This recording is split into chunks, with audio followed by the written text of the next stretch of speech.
So, tell me about the realm. About the realm.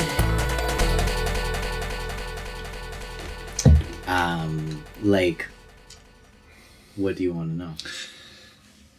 What does it do? What can it do? Who can do it?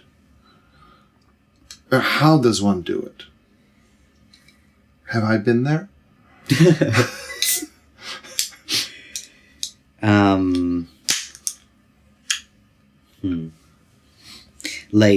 Like how to interact with the realm, or like what is it made of? Anything about it. Yeah. Any approach about it. I mean, I feel like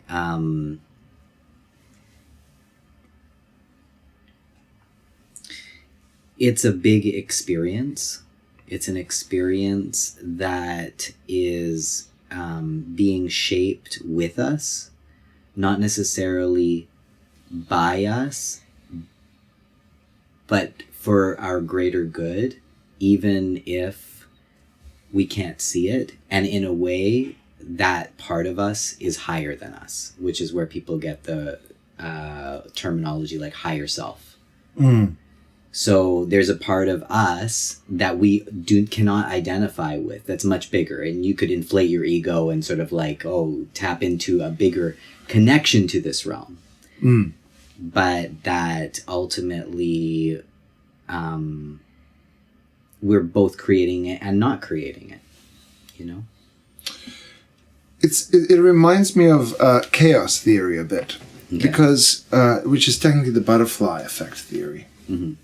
And the claim is such that just like smoke does, funnily smoke, you were just referencing it.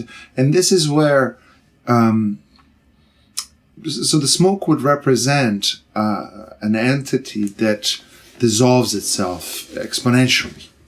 Mm-hmm. Every particle with every, millisecond or second or, period of time disperses itself all that more. Mm-hmm. Away. It's and that's the world of entropy. That's the world of chaos. And the idea behind this is that you would the modern way of understanding the realms. The way before I go to the modern, mm-hmm. It's almost you can approach the realm as something that is going to play itself out, some process that's going to play itself out outside of that smoke that just goes out and just gets chaotic, right? Mm-hmm. So somewhere. It becomes more material instead of less material, you mean? Like that the smoke becomes less material and more chaotic? Yeah, or if it affects something out there that is going to, or it has some kind of a realm feature of its own that is going to drive something in a certain direction. Now, the butterfly effect, as known in the chaos theory, which is a materialistic approach to this world. And I'm pretty convinced that a materialistic approach would, at the least, demand empirical evidence towards how this realm functions and what it does before it would accept it as a kind of its own reality. But where I'm going with it is that an example of a realm that actually changes something out there would be, for example, a system, organism system that organizes itself to create, to have a brain that can strategize and say, tomorrow I'm going to go pick raspberries on that hill right before the sun goes down. Right? Mm-hmm. So as much as everything is kind of chaotic, there's this one stream of processes that's going to lead me to go out there and be on that hill to eat the raspberries, right? Mm-hmm. And the idea here is that are there any other passages of similar sorts that would lead me, say I'll just decide to go out for a walk and it will lead me to it somehow. Mm-hmm. Through an intuition, through this or through that. Would you say that realms in that zone?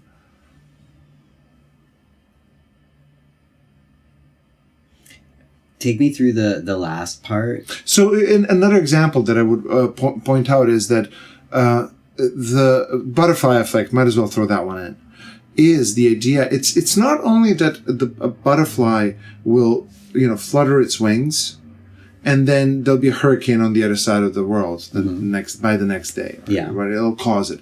The point is not that a butterfly can cause a hurricane. The point is that a very small motion can alter. It's random, really, the chaos theory. But it's kind of like, it becomes so exponential that any possibility is so incredibly possible that you can't know which way it's going to go at all, because it's so far gone in terms of probabilities, options, right? And the idea is that a flutter of a butterfly's wing will create an effect that can grow into as big of an effect as causing a hurricane rather than it being a nice day on a certain day the next day. Because, so me waving my hand right now, I've altered the universe. Because the molecules moved, something here moved, and it just, in the big scope of things, it was effect. And one would say that's the extent of it. But now that is handling the universe outside of consciousness. Yes, true. So you're saying that it moves, and that's what would happen without consciousness.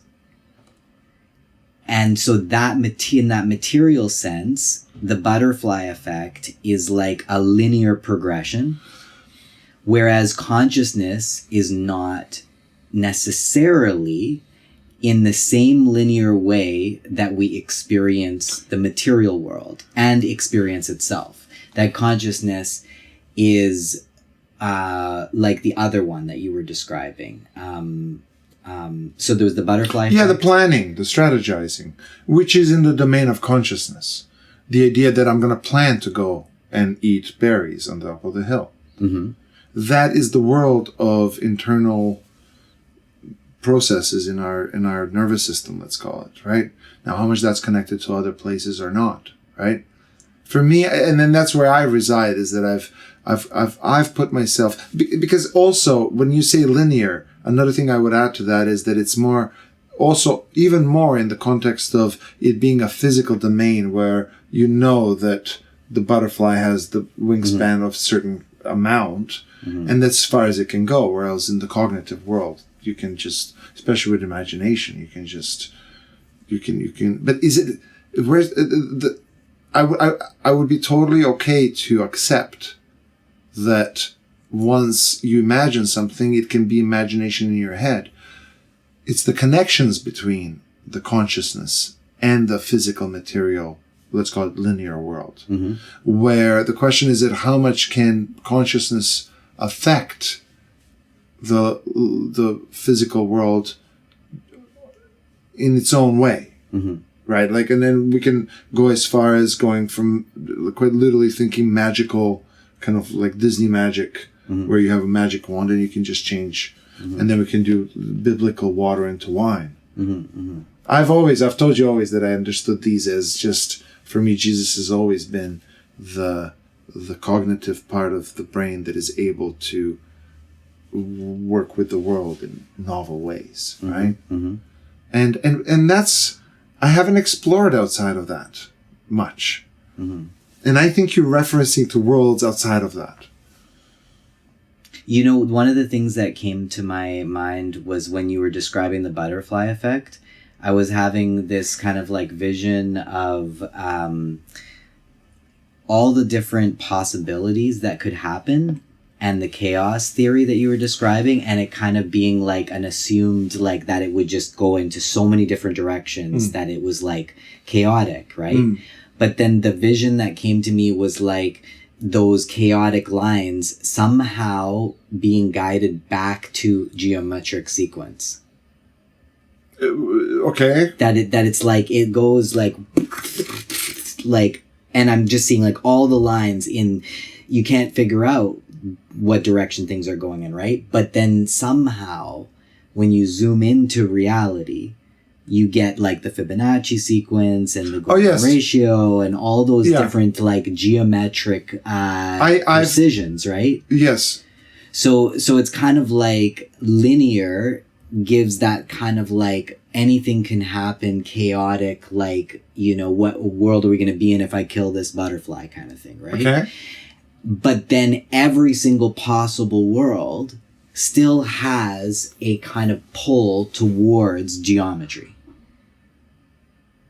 Geometry? Like the Fibonacci sequence or whatever geometry that sort of like it gets, you zoom into it and you get the different geometries of life in some way, right? Even though it's going in wildly different directions. Yes, totally. I totally can attest to that, and I would say I would testify that I've discovered about 12 emergent fields. Now, again, these emergent fields will be still in the physical world and observable. You just have to change the rate of observation, of rate of expression of each entity, because they're different. But basically, the first three levels are in the kind of atomic scale.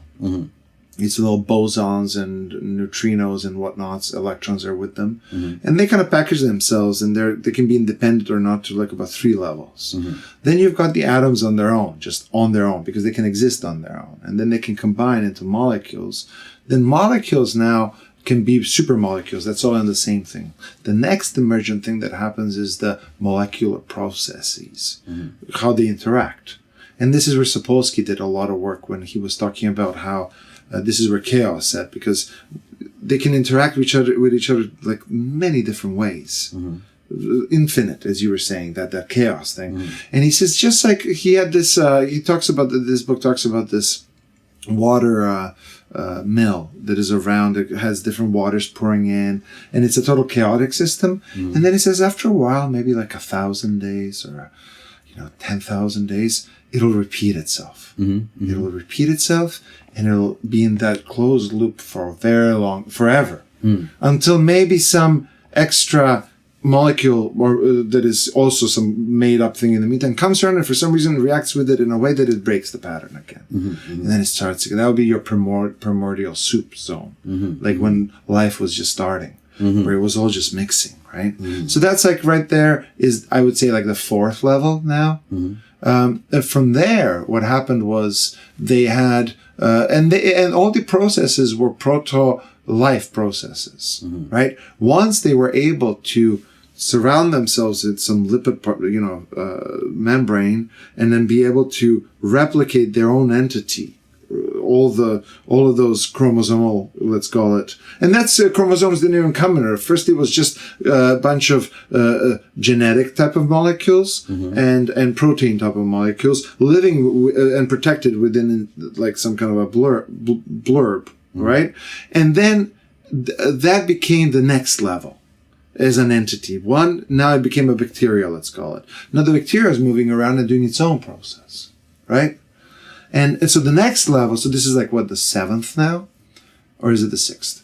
The next level of those would be to create multicellular organism, went from colons to multicellular. And then all of a sudden you have a multicell. It's not a small cell. It's like an actual animal, which is the category we are in. So that'd be like these 7 or 8 now, right?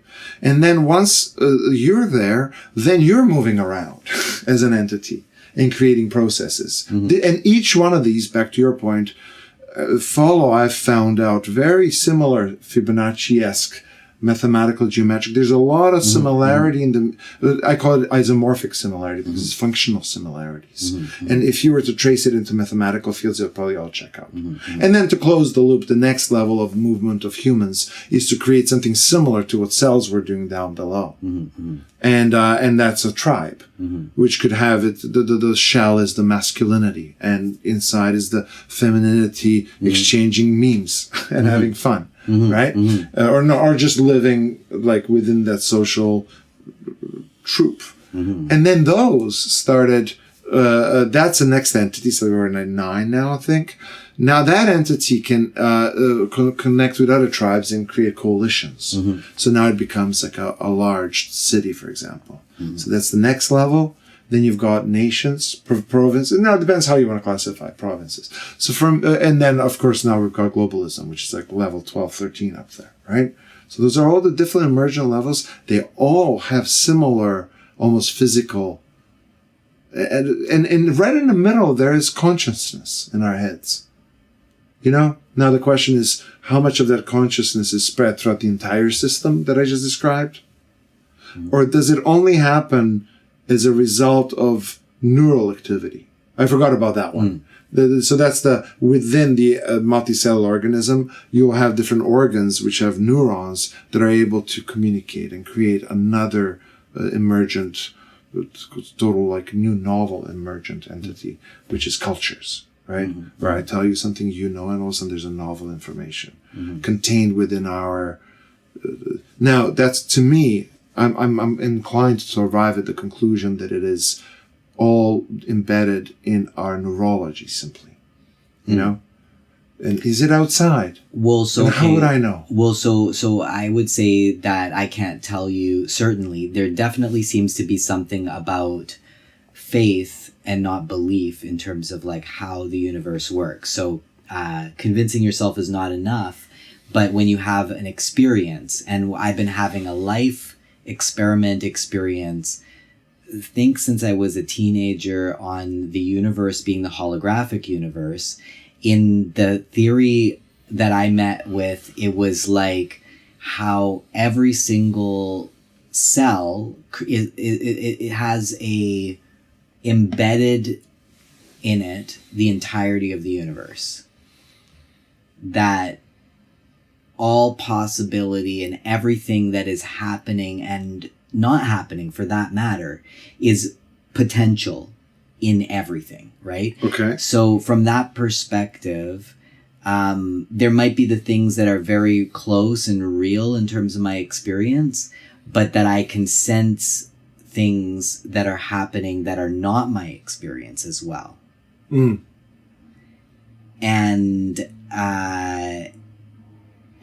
some would probably call that empathy.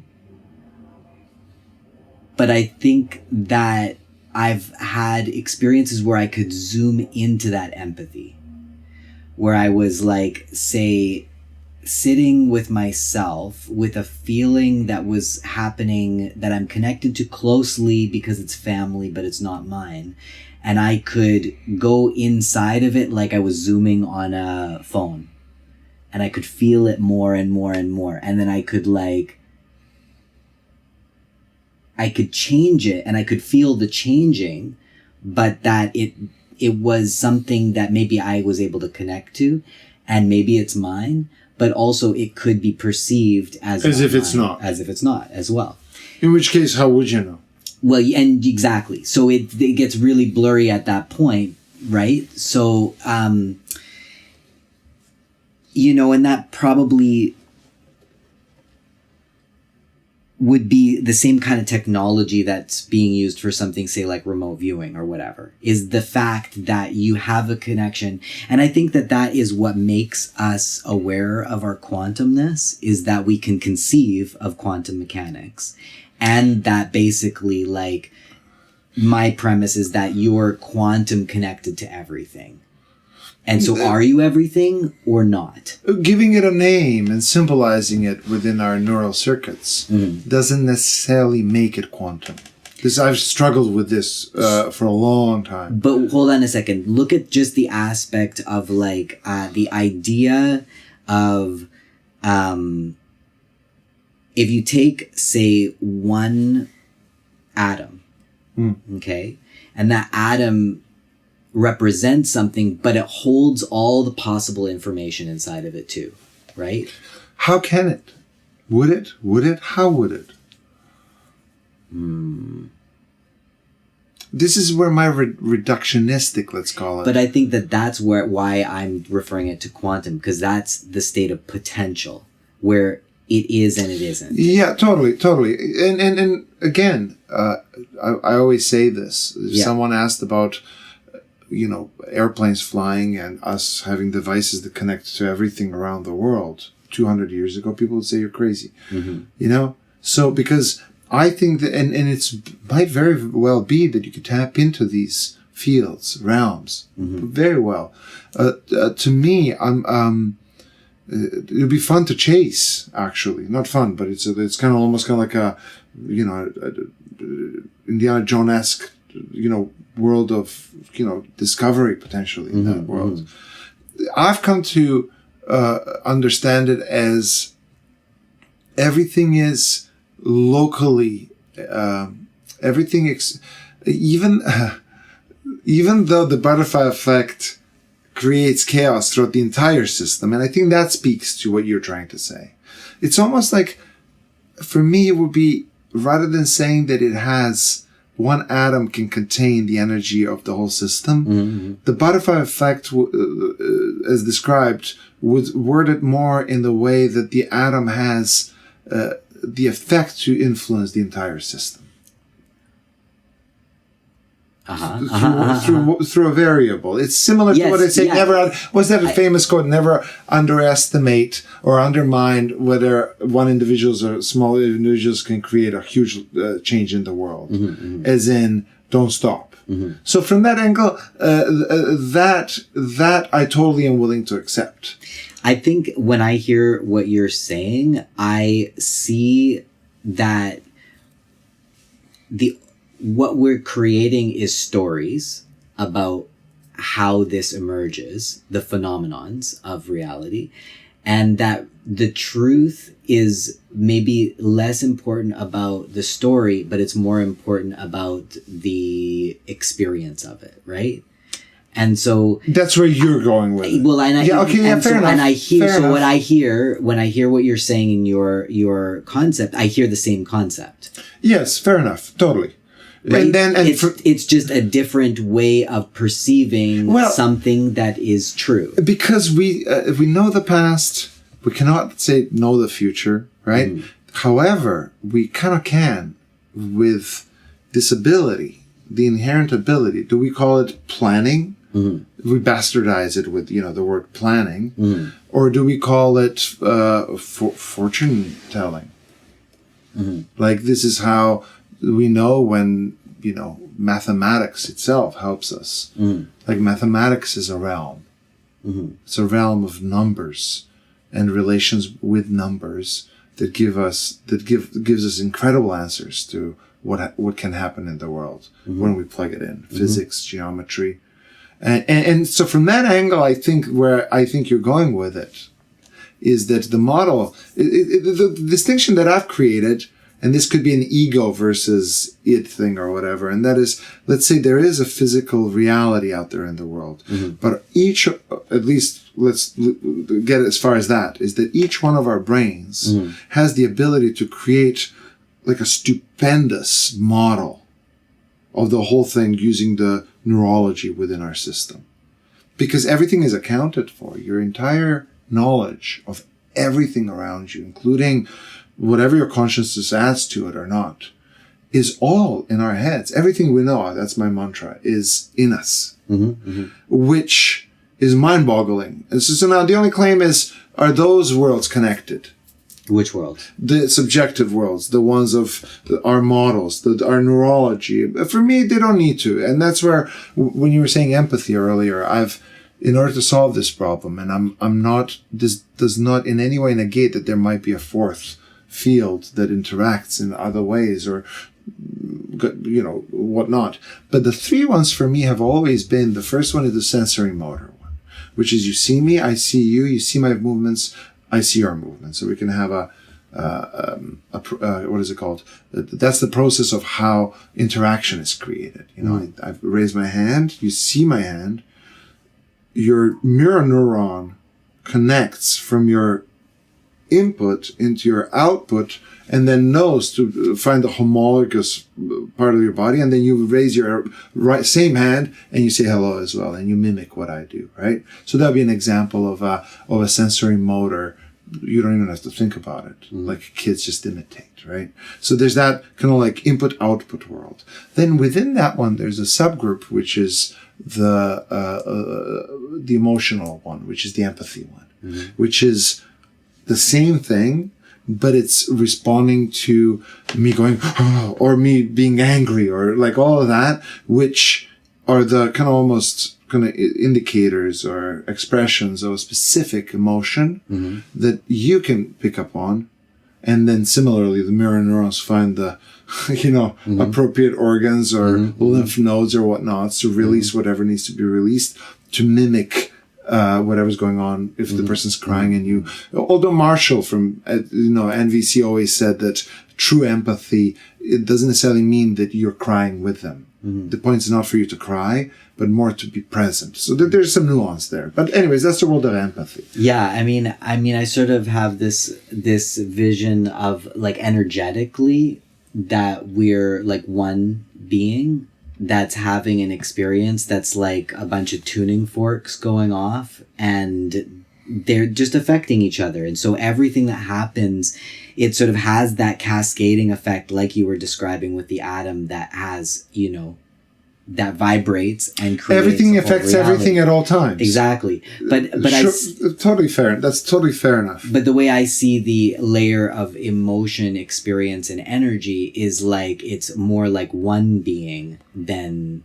separate beings. That like when you enter a room, you start to come into that coherence. Right? Okay, great. So this is where this blows even the question of when does life begin completely out of the water, because it's really a matter of definition. Because when I did my big manuscript on the whole trying to find cultures in living systems, like which animals have cultures, which are that whole process, especially once I started digging into the world of genetic expression, I had come to realize that, you know how they say we share, 99.99% with chimpanzees, right?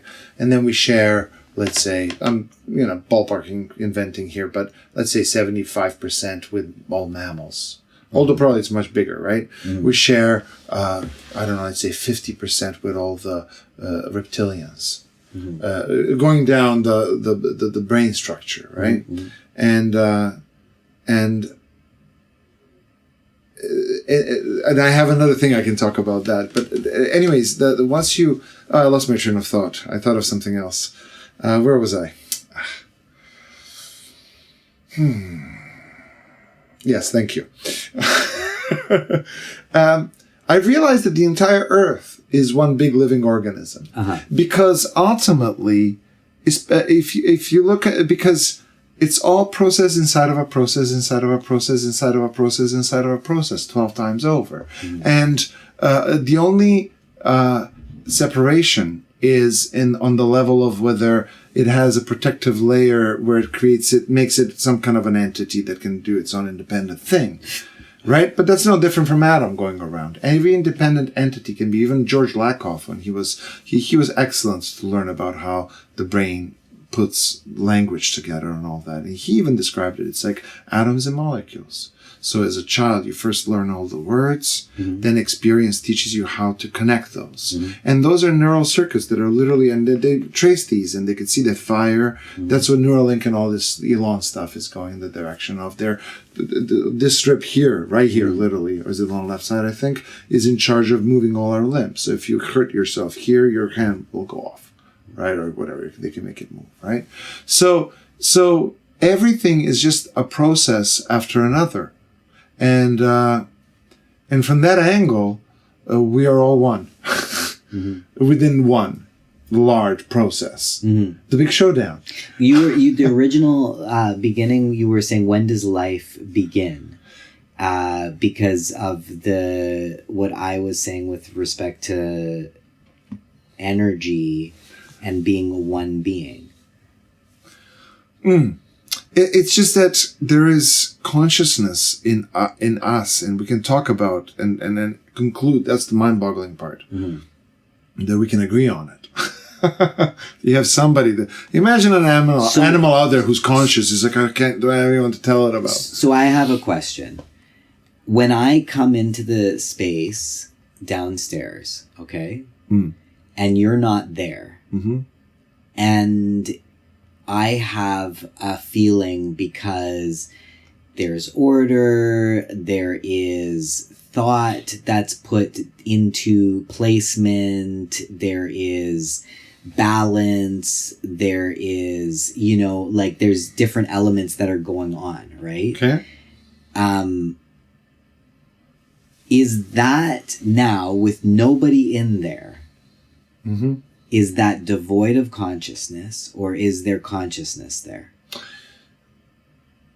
Excellent question. And the reason I ask is because when I entered the space, my conscious experience changed.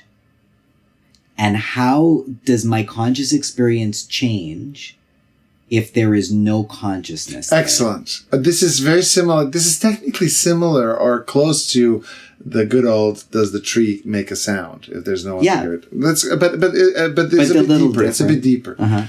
And I'll pair it with an isomorphic question from the living system down on the 6th floor down, 7th floor. Mm-hmm. We're somewhere on the 8th, 9th floor, let's say. Okay.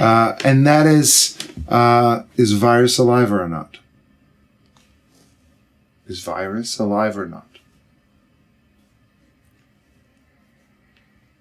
Is it alive or is it conscious? And does alive equal conscious? No. Let's leave consciousness aside. Okay. Let's just. I'm doing it. Well, I don't know, because I was sort of like also introduced to the concept that viruses or exosomes really, and exosomes were debris and Right. okay. Right. So no, according to that, but so the question's wrong. So now I'm going to tie it in. Yeah. We were asking the wrong question. The question is not whether the virus is alive or not, Mm-hmm. but whether it is able to function within a living process. Yes. Okay. Yes. 100%. Which makes it now all of a sudden, boo. And so it could be as good as alive. Right. So I think the answer to your question, you see where I'm going with this? No, but I get that. So now the answer to your question is, because now notice this, the small world, I always have to slow down because it's going so fast. Whereas the cultural world, I have to speed up because it's so slow. Okay. And life is in real time. Okay. See, it goes the other way around. Okay. Yeah. So when I speed up our household, say, Mm-hmm. and I usually say 1 second per year. Mm-hmm. 1 second. I've seen your video. Right. So from that, so I'm using that to answer your question, which is, even though there was nobody there, the presence is regular. Yes. So yes, 100%. Okay. As a result, it leaves that aura that I think you're talking about. It leaves the consciousness. Uh-huh. The consciousness that created just like the sound of the tree that falls for somebody to be able to hear it. Uh-huh. Your consciousness came and recognized what the consciousness has created for another consciousness to recognize the world of what consciousness kind of embedded itself, even though it's not quite there. Yeah. It's there in the functional way. But it's there to stimulate your consciousness to have that switch that you talked about. Yes. It's specifically for that almost. Yes, but I also would go back to the sort of original part of this conversation, which was there is the aspect of linearity that is moving through the space and bringing attention to it and creating the environment, and that linearity creating something that tunes my connection to consciousness when I go in there, okay? There's that aspect of it, right? Yes. Okay.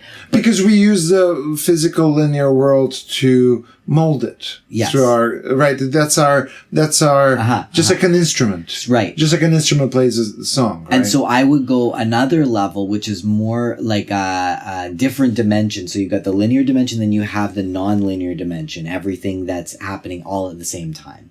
Oh, I see. Okay. And then the push and pulls. Well, I don't know if I would say it's push and pull, depending on what our definition of that is. Well, it depends which way the butterfly swings. Well, but see, this is my thing, is that there is the butterfly, which is linear. But its swing creates the non-linear possibilities. which is what I think you're talking about. I don't know. It would have to be. Hang on, no. This is important. Okay. I think the premise is such that even though each of these elements around us everywhere are in their own way in the linear world, their presence creates the non-linear because it's all vibrating and influencing each other. That's why I call it push and pull. Okay. Everything's moving around and creating the different worlds of where it could swing at any point. Mm-hmm. And would you say that's the realm, or is there? No, I think it's both. But I just don't know yet about the push and pull because I haven't really sort of like contemplated it from that angle. I don't have it somatically, so I can't be like I don't know that. But I'm sitting with it. I'm trying to compare that to the actual consciousness, the worlds of consciousness. So of the places it can go. Okay, so let's take the push and the pull. Okay, sure. So that I can experiment with it. I heard a musician say a really beautiful aspect of recording, which was that the recording only begins when it's released, because what happens is that people's perception of it gets compounded within the realm of the recording. So that would be like being in this room and my feeling about it, creating the push and the pull.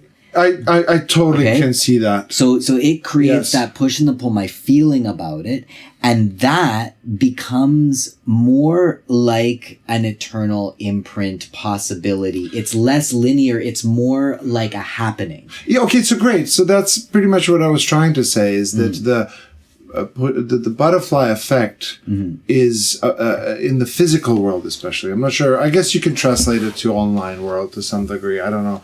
I guess you're still reacting to somebody on the other side writing a prompt. But that aside, especially not a human or alive entity. It could be for all. You've even talked plants before, right? That they have some vibration that is going to affect the performance by just default of the presence of it in the room. Yeah, that's why to a large degree I like to have low lights wherever I am, because I think I'm a night owlish person, and as I said, like I would even kill the main lights too, but this is for the video purposes mainly, right? But yeah, I would agree with that. I see where I can totally understand that. So then there also might be different levels of which this push and pull that you're talking about are happening. So there is the level at which we are here with a few material things and each other, and we have an influence and an impact, right? But then there's also the space that we're in. Totally. And the space that we're in is creating coherence, even if we are not. That's the tunnels of existence. I call them the tunnels of existence. So you know what was incredible? In this respect of like how big do the containers go and where is it coming from, right? The consciousness itself is when I did, our friend does the mushroom or plant synthesis. And so I went to a fellow who did that. And I mean, I at first was just like, it's a lot of randomness, right? But what's interesting is that once everybody came into coherence with it, that scale of container got big enough to include the weather. That basically, like, once everybody, I noticed a moment where, and maybe not everybody was like totally coherent, right? But once the majority of people, even if it isn't on a conscious level, if their subconscious came into coherence with the music, they could be fidgeting, they could do whatever, humaning. It was like a flock of birds that suddenly was in V formation, and there was stuff that was happening that the plants were doing that I was feeling that was happening also in systems as large as it's almost weather. like your body tuned into the world around itself all that more. To kind of like sense what was going on around it and almost feel the effects of it. It was like becoming aware of a greater harmonic geometry that's basically like driving us all? well, it's the question is, where is that force? How big is that force coming from, right? It could be, it's infinite, whatever, right? But the thing is that, so we have this influence, but then there are greater geometric forces, and so we are both small and big in that, because if you can synchronize with a greater geometric force, that takes you out of just the realm of being with the things that you're closest to. You can be in touch with a much bigger force of consciousness. Which is a matter of state of minds at this point. That's really what it's about, this conversation, ultimately, right now. Okay, I'm willing to accept that fully. Yeah, that makes total sense. The only thing that I have a question for is, where and when and how do you think consciousness has or does express itself? I'll reframe the question. Do butterfly what is consciousness in the picture of this room? Where is the consciousnesses? Where are the different consciousnesses? Would we go as far, because this is more of a definitional?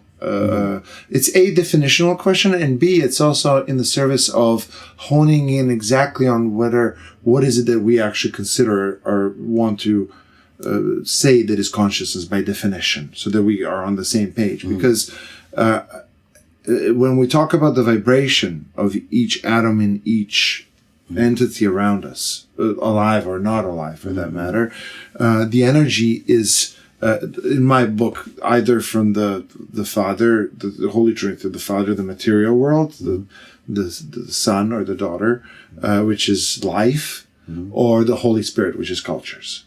Right? And so that's how I would frame it in my mind. So they're all energies in their own rights. Okay? And I would be willing to go as far as saying the consciousness itself can stem all the way down to the atom, right? So which would make the process of the virus being able to go in and out of an organism, do its thing, technically be a proto-consciousness, because all consciousness ultimately emerged out of it all, underneath, right? So now, but I haven't done that, because for me, consciousness refers to a very specific phenomenon, that is my personal as an animal on a planet here. There's this internal perception that I'm very aware of having. I could have happened not to be aware of it. I just happen to be aware of it, because that's what I say. Maybe animals have it. They just don't. You don't know. They can't tell you.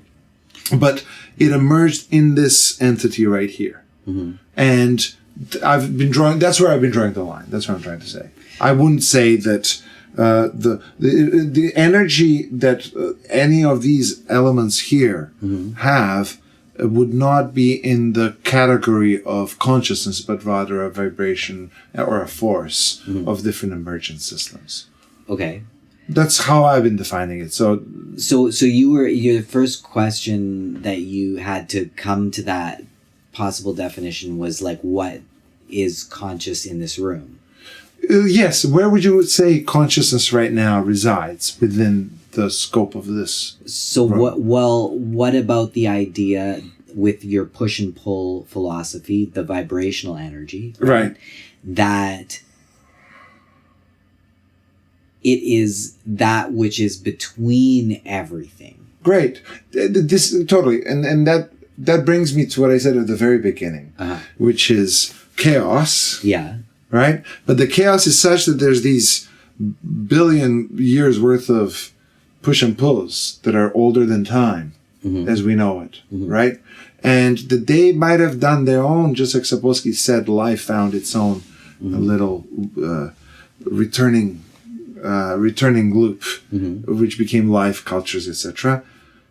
But there could be other processes embedded within all of these elements that are older, as I said, than time, that are functioning in ways that we can't even potentially even begin to understand, because it's so deep.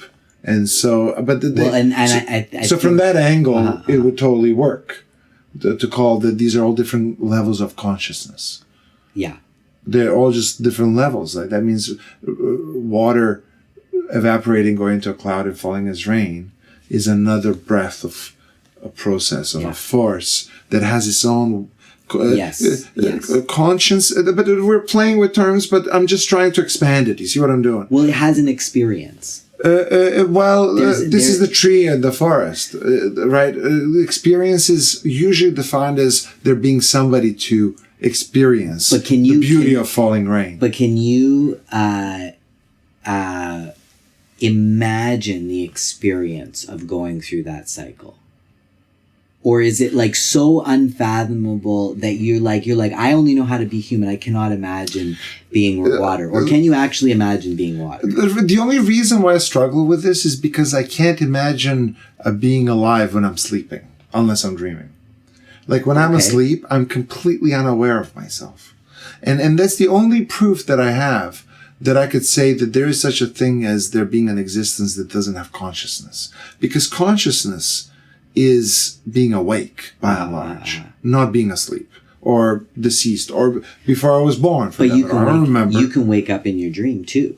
No, and then that's a different level of. I'm willing to accept dream world as a different level of consciousness. I'm specifically talking about the fact that when I'm unaware. But let's go. I just want to come back to the water thing. I want to know: can you imagine yourself as water? Or is it impossible?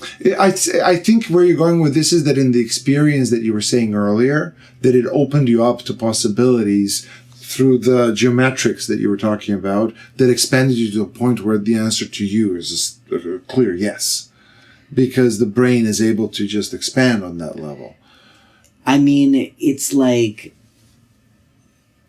Yeah, I definitely feel like there's a certain access point to be able to contemplate in a poetic way that is outside of. But one would say poetry is as far as it gets you. It's not real. It's not actually happening. You're not the water. So you can imagine. In a linear sense, I would say that's true. Yes, or I would say in a sense that we are confined within our bodies. We're unable to tap into feeling the way when we're asleep or when the water is doing it. Mm-hmm. So the question remains whether you're able to tap into it. Mm-hmm. Or at the least, because what's the line between mimic it in your head and just putting the brain being so good at giving you that incredible imaginative sense? Or is it actually, because who is it? I keep referencing Peterson. He's covered a lot of grounds. Who was he talking to? I think it was one of the skeptics guys. Who was it when he was actually talking about DNA? And he did one of these journeys, supposedly. And he was convinced that he could see his own DNA. Mm-hmm, mm-hmm. Like it was so obvious to him. Mm-hmm. The whole helix game. And he's like, okay. And he couldn't quite explain it, right? Mm-hmm, mm-hmm. So what was that? Like even Peterson himself got convinced that like there's a connection across the domains that we can potentially search, right? I mean, I the way that I see it is it's like a note on an instrument. You hear the note because of the fundamental, but there are harmonics that are all the time. And the harmonics are what give it the character. But the harmonics, if you can see them, like in my mind's eye, I'm seeing them like little illuminations that happen at different distances from each other, that happen in a very mathematical sequence, right? Yes. So I see these illuminations, and these illuminations, when they come into sync, they create an instrument and a timbre and a tone that is connecting with things that are completely unseen too, right? So... because one can also say this is a playing chess world, which is how much can you stack in terms of how far you can calculate, let's say, the possibilities of what could happen. Mm-hmm. And it's the way I'm understanding where you're going with all this is that in a way it's an idea about the process of expanding one's consciousness on that level. Yeah. Where you're just becoming more aware of the world, really. Yeah, I don't know. I mean, there's something in me that's sort of saying, like, that's not the way either, is like there's nothing to figure out.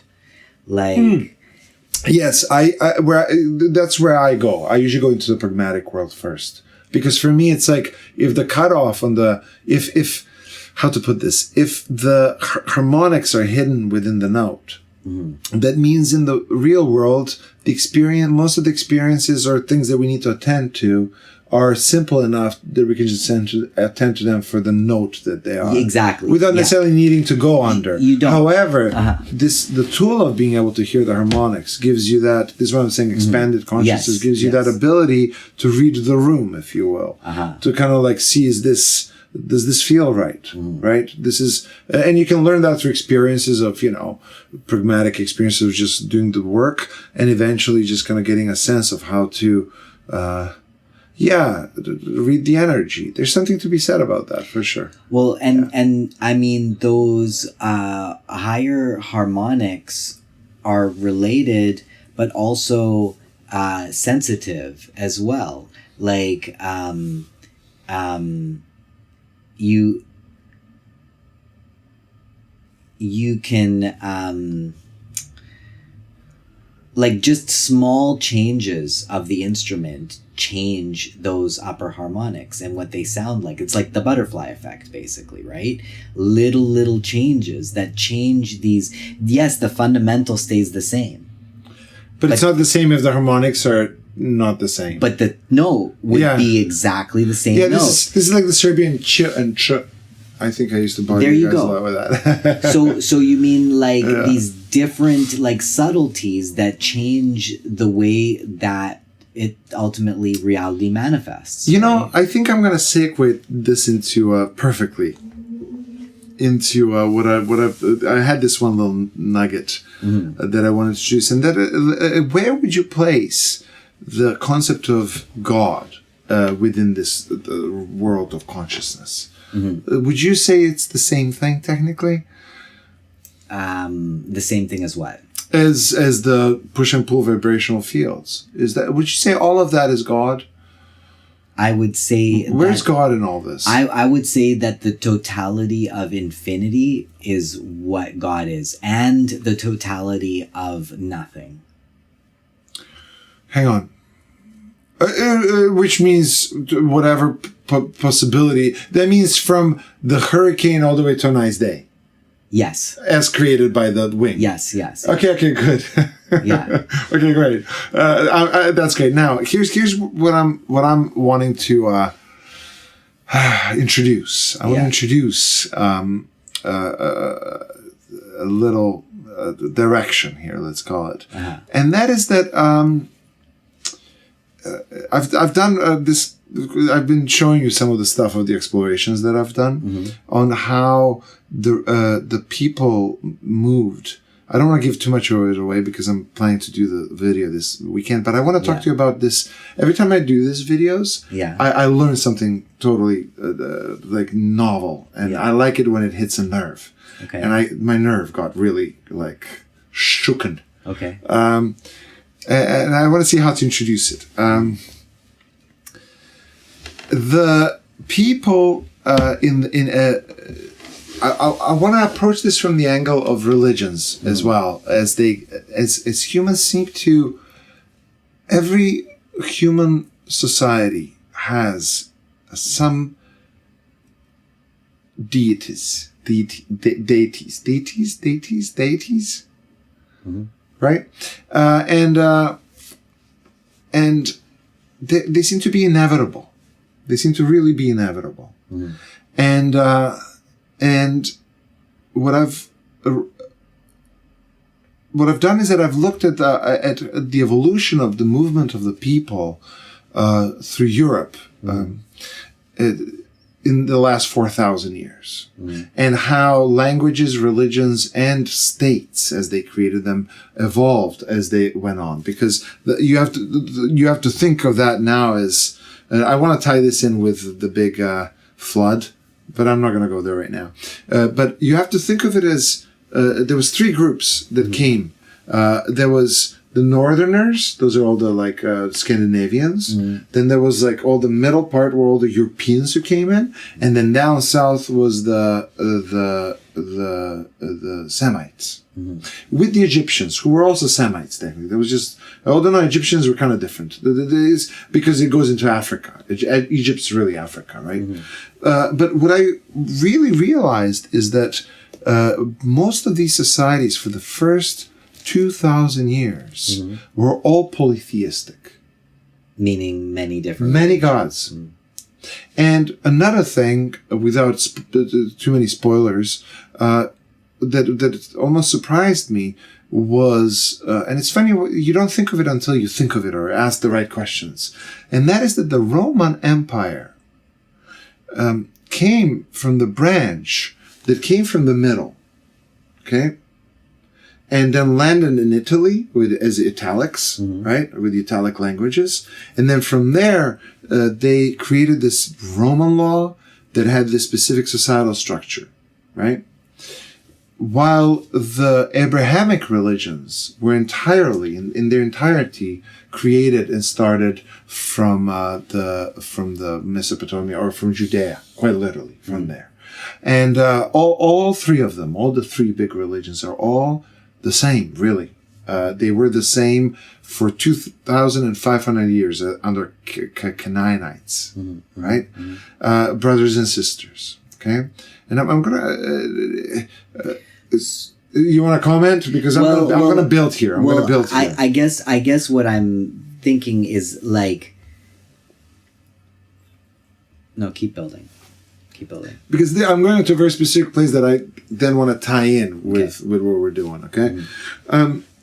And so what happened was, and this was another learning that was fascinating, is that it started, actually, no, I want to say Michael and Ivan, are both of our names. Like what I said was a question and an answer. By the way, I don't know. I've looked into the etymologies of the two names, and I've realized that your name, as apparently means in the old Hebrew. That's another thing. They call it Hebrew, but it's actually not Hebrew, because Hebrew is novel. It is Canaanite language. It's the old language that is all the same of all the tribes, all of them, and it means who is God. That's, I think, what your name means to that. I wrote it down. I don't want to bring my phone up right now. It means something to that end. And Ivan or Yohanan, or you're from Mikhail, right? And I'm from Yohanan, means God is merciful. Who's God? God is merciful. Or God is noble, or it's kind of high. What I realized is, that the God that they talk about is Yohanan, Jehovah. Yahweh, I'm sorry, Yahweh, who started this branch of religion started in Judea. I'm going to cover this in detail in the video. It started in Judea about 1,000 years before BC. 1,000 years BC, so 3,000 years ago, right? And the way it started was they were all polytheistic, all of them, including Romans, who continued to be polytheistic. This is crucial, okay? They continued to be polytheistic, and whereas this one tribe, who called them I have it written, Joshuans, Jehovah's, Jahwehs, right? They still had multiple gods, but they only choose to believe in one, who was Yehovah, or whatever his name was, Yahweh. Yahweh was the one God they decided. And during that process of 1,000 years, all the way to around 100 BC, so for about 900 years, that process gradually went from we recognize that there's other gods, but we just pray to this one. It went from that to we don't really recognize many of these gods, but we pray to this one. And then it ended up in like there's no other gods at all. Actually, there's just one God, and that was the birth of monotheism in that process, and it happened right there. And from there, within 500 years. With the whole Jesus thing, you have Christianity pop up and go and conquer the entire Europe. And then you have Islam, same religion, Islam have its own reincarnation in Mecca, down lower in the Arabic Peninsula, and then Turks adopted it, and they also started conquering the whole world. What I've come to realize is that I'm kind of like giving you the description and conclusion all in one, actually. Might as well just throw all my cards on the table. I've come to realize that, another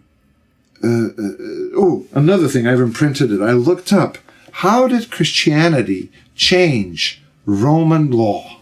Okay, now to go to then I'll tie it in then. How did it change? What did it do? Because I always hear about, Greek philosophy and Roman law and how they had these ways about how they worked through things, and they were a specific way. And I came to realize through this research that I'm doing, through this video that I'm doing, that in fact Roman civilization, empire, functioned not under monotheistic religion at all. All of that, including Alexandria's library down there that was destroyed by Christians, or the Abrahamics. At this point, I call them all Abrahamics. They're destroyed, but all of those advancements were quite literally created by societies that practiced pagan religions, polytheistic religions. And in a way, I've come to realize that these older societies, or these ways, are treated as almost like a dirty word if it's polytheistic or pagan, And the craziest thing is, both down south, as they started, Canaanites, before it became Judaism. Yahwism to Judaism. Judaism became around 500 BC, it pretty much became monotheistic around there, right? And then it carried itself through Islam and Christianity as a one specific societal entity that was creating its butterfly effects. And to me, I've come to realize that I'm starting to think that monotheism almost by default created disagreeing reincarnations of itself as it went along, almost in the sole purpose of having a counterpart to have division to create with. You see where I'm going with this? Whereas the polytheistic religions by default said, because that's another thing I realized when Romans would move into different countries as they invaded. In fact, I didn't know this, but when Roman Empire invaded Judea, Jewish just remained. They didn't install their polytheism. It happened later down the line. I guess it was strong enough. But by and large, it seems to me that their functioning is to respect gods. This is why Hagia Sophia, as was known, would have had different religions. And the idea with the Roman way is to have culturalism from the angle of knowing how to treat them as separate gods, that we can, because people are so diverse, societies, especially if it's a large society. Whereas when you choose just one god, you're creating an almost unnatural butterfly effect within how, because this showed, I'm like, so now to go to the point, what did Christianity, and this is, again, just translated to Abrahamics, because, and all of it pretty much revolves, the answer, I went to AI, right? Tell me. And it was interesting. I didn't even expect it. It mostly was targeting on sex, marriage, divorce, adultery, and then sexual behavior outside of marriage, inheritance, legitimacy, and enforcement of all these. What about that? Roman law was affected, right? And a lot of the stuff that Christianity did was quite literally go to the core of the family structure. And notice now with all the woke stuff going on, speaking of different energies, right? The woke ironically fights against the clutches of religions in general. Like they're not happy about religious influence, right? Even though they themselves kind of became a branch of its own. But what I'm realizing is that the fight is inherent in all Abrahamic religions. By default, it's embedded. The division is embedded in the very fact that they have chosen to choose just one God. Well, I mean, maybe I see it a little bit differently, because the way that I see it is that God is one, And then there Right. is multiple levels of layers that go beneath that, right? Yes, and I think that the gods, as they would have described them in polytheism, I don't want to call them pagan because it almost sounds bad, but in polytheism, it's exactly those different expressions within the levels that are being attended to in different ways, so that it's not right. But I think that what you're saying with like monotheism and it creating a dynamic culturally, right? With other counterparts that are almost against itself. Like, notice how many times it splits on itself.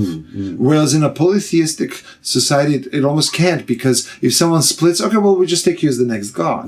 That's now it's the god of, and notice all of those are reincarnations of our humanities and our needs and all that, right? Ultimately, right? Yeah. That's where it's embedded. And so to come to the point now is that, so just to make this point as well, is that, for example, with sex and relationships, it was a civil matter of how it was all resolved. It was not, whereas Christianity, religion, the Abrahamics, brought in this kind of moral stance of like, it's universal.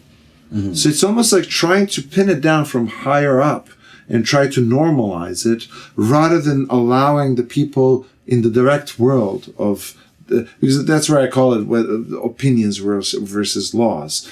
When you're dealing within a egalitarian system and you fend for your own self, it's my opinion against yours, regardless of what the higher uppers say, right? It's whoever convinces whoever in whatever way you can, right? And so from that angle, I realized that because polytheistic religions were still early, because I really believe that the apocalypse about 12,000 years ago would have created a pretty bad cataclysm in the earth with that meteor striking, if that is all true. It definitely is true with the fact that Europe is totally desolate for the first 4,000 years. Like, and humans have been around for 400,000 years. Like, you're telling me that this is Christopher Hitchens as far as, notice how quickly we progress. So that's why, for me, pyramids for sure would have been made way before 10,000, rather than within this stretch of civilization. It's really hard to know, like, simply because, I mean, when I was saying earlier how this musician had the theory of that his music was just gaining life when it was released, right?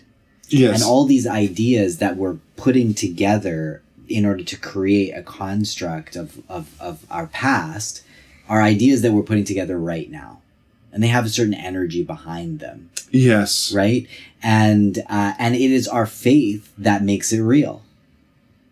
Yes. Totally. So whatever happened in the past also becomes irrelevant, to the point that if you and enough people believe a certain version of the past to be the past, then so it must have been.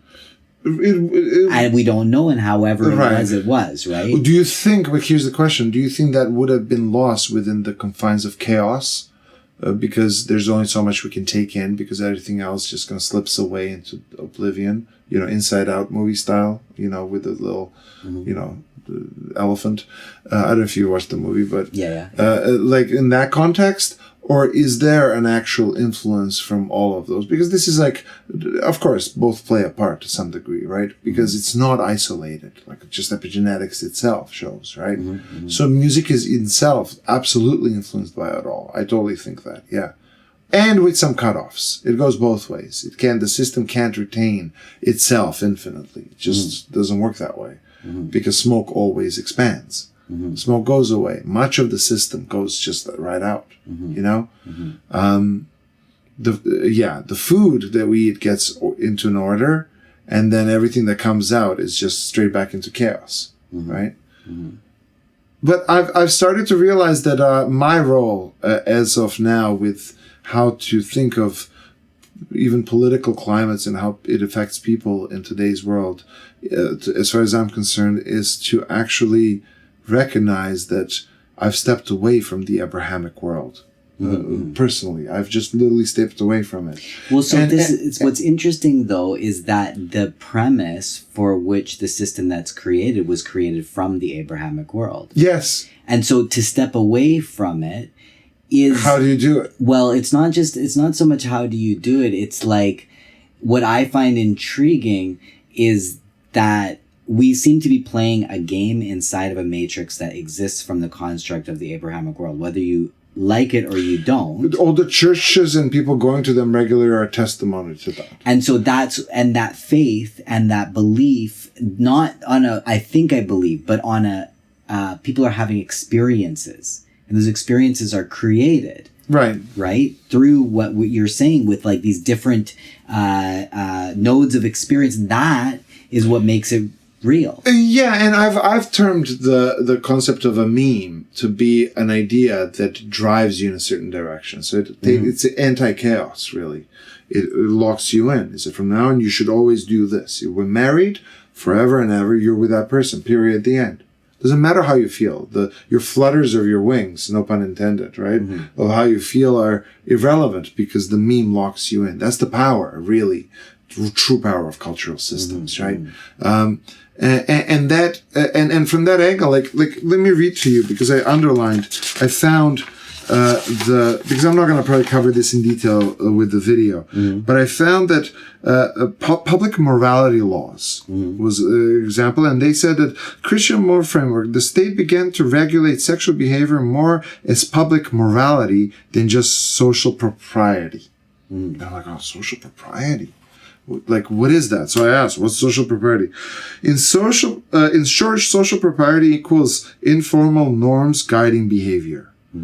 Informal norms, right? That is the world, call it gossip, the world of opinions. That's a world where how people create relationships is not guided by a higher power that's going to come in and stand down and slam the big hand.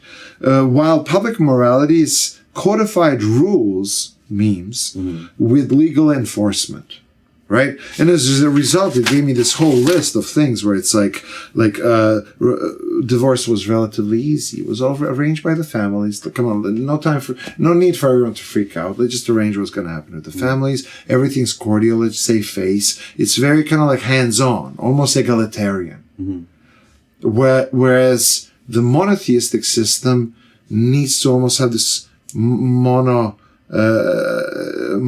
control. It's funny how it almost, although the other world was monogamous as well, because it was in the name of making sure that wealth is protected and that they have to deal with kids out of wedlock. And back then it was one of those where like, you could get really punished for, but adultery was considered, it wasn't frowned upon. Prostitution was legal in the Roman system, whereas the Abrahamics banned it.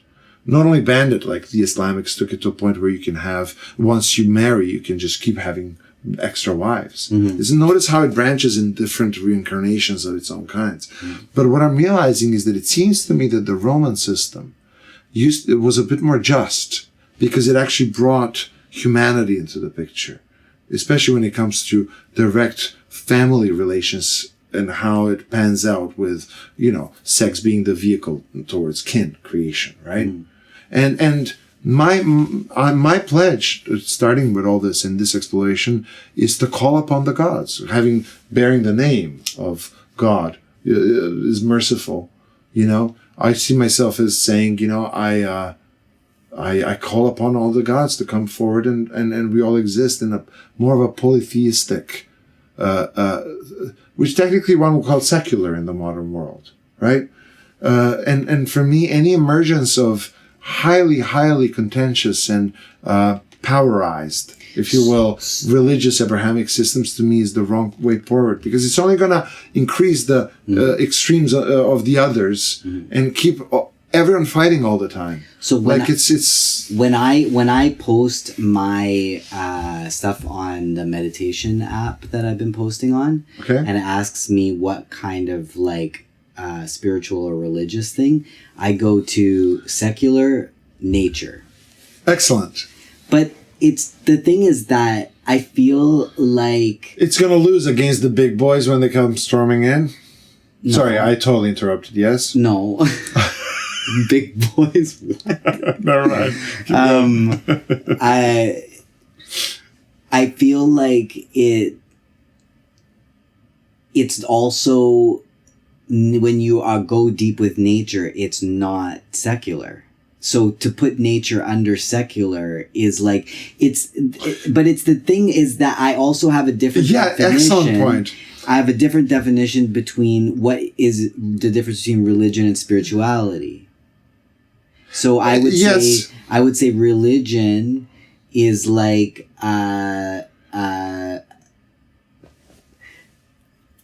okay, religion is the thing I want to say is that religion is like a house and spirituality is like a yurt.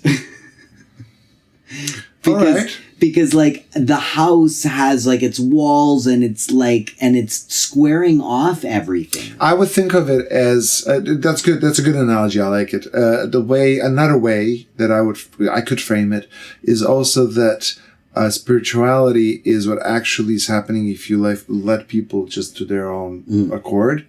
Whereas religiosity is when you try to package it.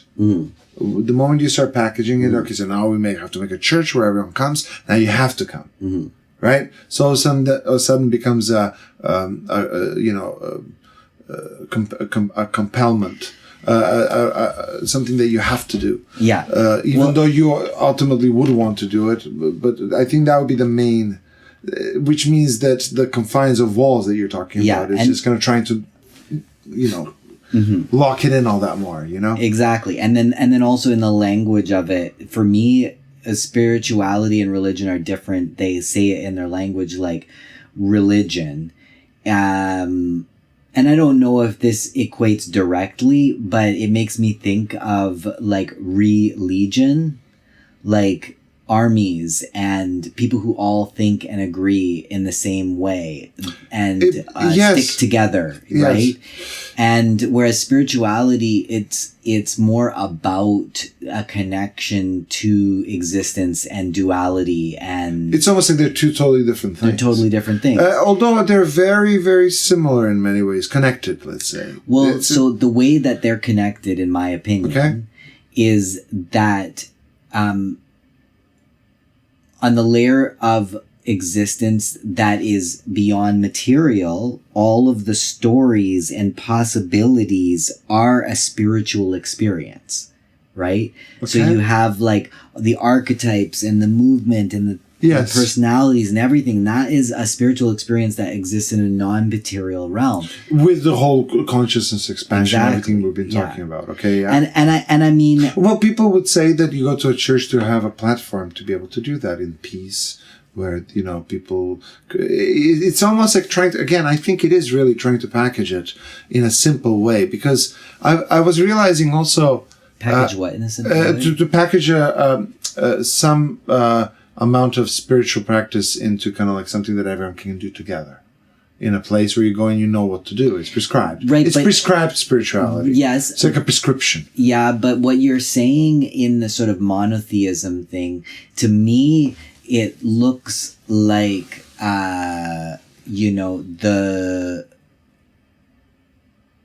we're talking about a whole thing, and in that whole thing looks like a yin yang. And so inside things that there are light, there is darkness too, right? Right. It's I like a good balance. I don't like when they're out of balance, because yin and yang can be out of balance. Yes. Right? The point of yin and yang is to bring it into balance, right?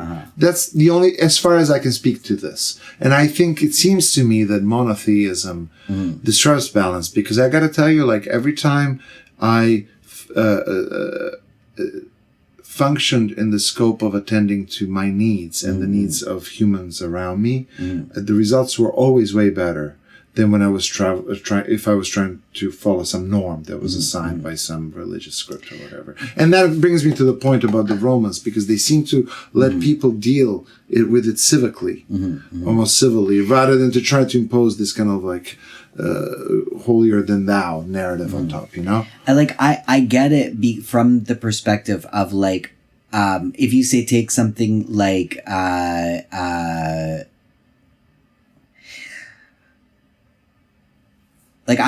feel like I'm censoring myself just because like I don't want to go down certain rabbit holes, but one of the things that came to me was like, you know how in Abrahamic religions they don't say the word God, or it's like you don't. Is that true? Right. Like you can't say the word God. I don't know the what is it called, the O Boże na nebesima, the very Metallica. What's the prayer, the main prayer that they do in the thing? I don't know. It says, "Oh God, that you are out there, let it be Thine will." That whole thing. That's a Christian thing, I guess. I don't know. They just name him. But anyway, sorry. Where are you going? Yeah. So what I'm saying is that monotheism, in the way that you're describing it, it can't be, because at the true essence of God cannot even be, it's like beyond perception. It's like you can't even define it as one. You can't. Exactly. Like this. So it's everything. And so when you come into something that is monotheistic, it is in essence, if it is defining something, it then would be lower than that which it is trying to define. Yeah, and right? that's what, it's, you call it, it's almost like it's getting pixelated. This is why I think that narrowing everything to one entity is a mistake, because you're fighting against balance, because balance of humanities that we're very diverse creatures, and that having that diversity and acceptance of our most sacred spiritual quests. Because for me, each God comes from a different temperamental quest, let's call it. Like that's why they always say there's the God of war, there's the God of peace, there's the God of fertility. Okay. They're basically needs, actually. 100%. Yeah. I'm with you. But let's say, like, so if you had a supercomputer ability with your consciousness, okay? Okay. And one said, well, you can have like 100 apps that you can control, right? And change all the dials and everything, right? You'd use that for a particular reason. But what if I said that there was one central control point, that point of singularity, that was informing all of those apps?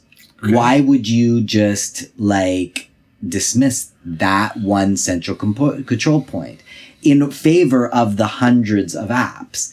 Why wouldn't you? I'll tell you why. Why?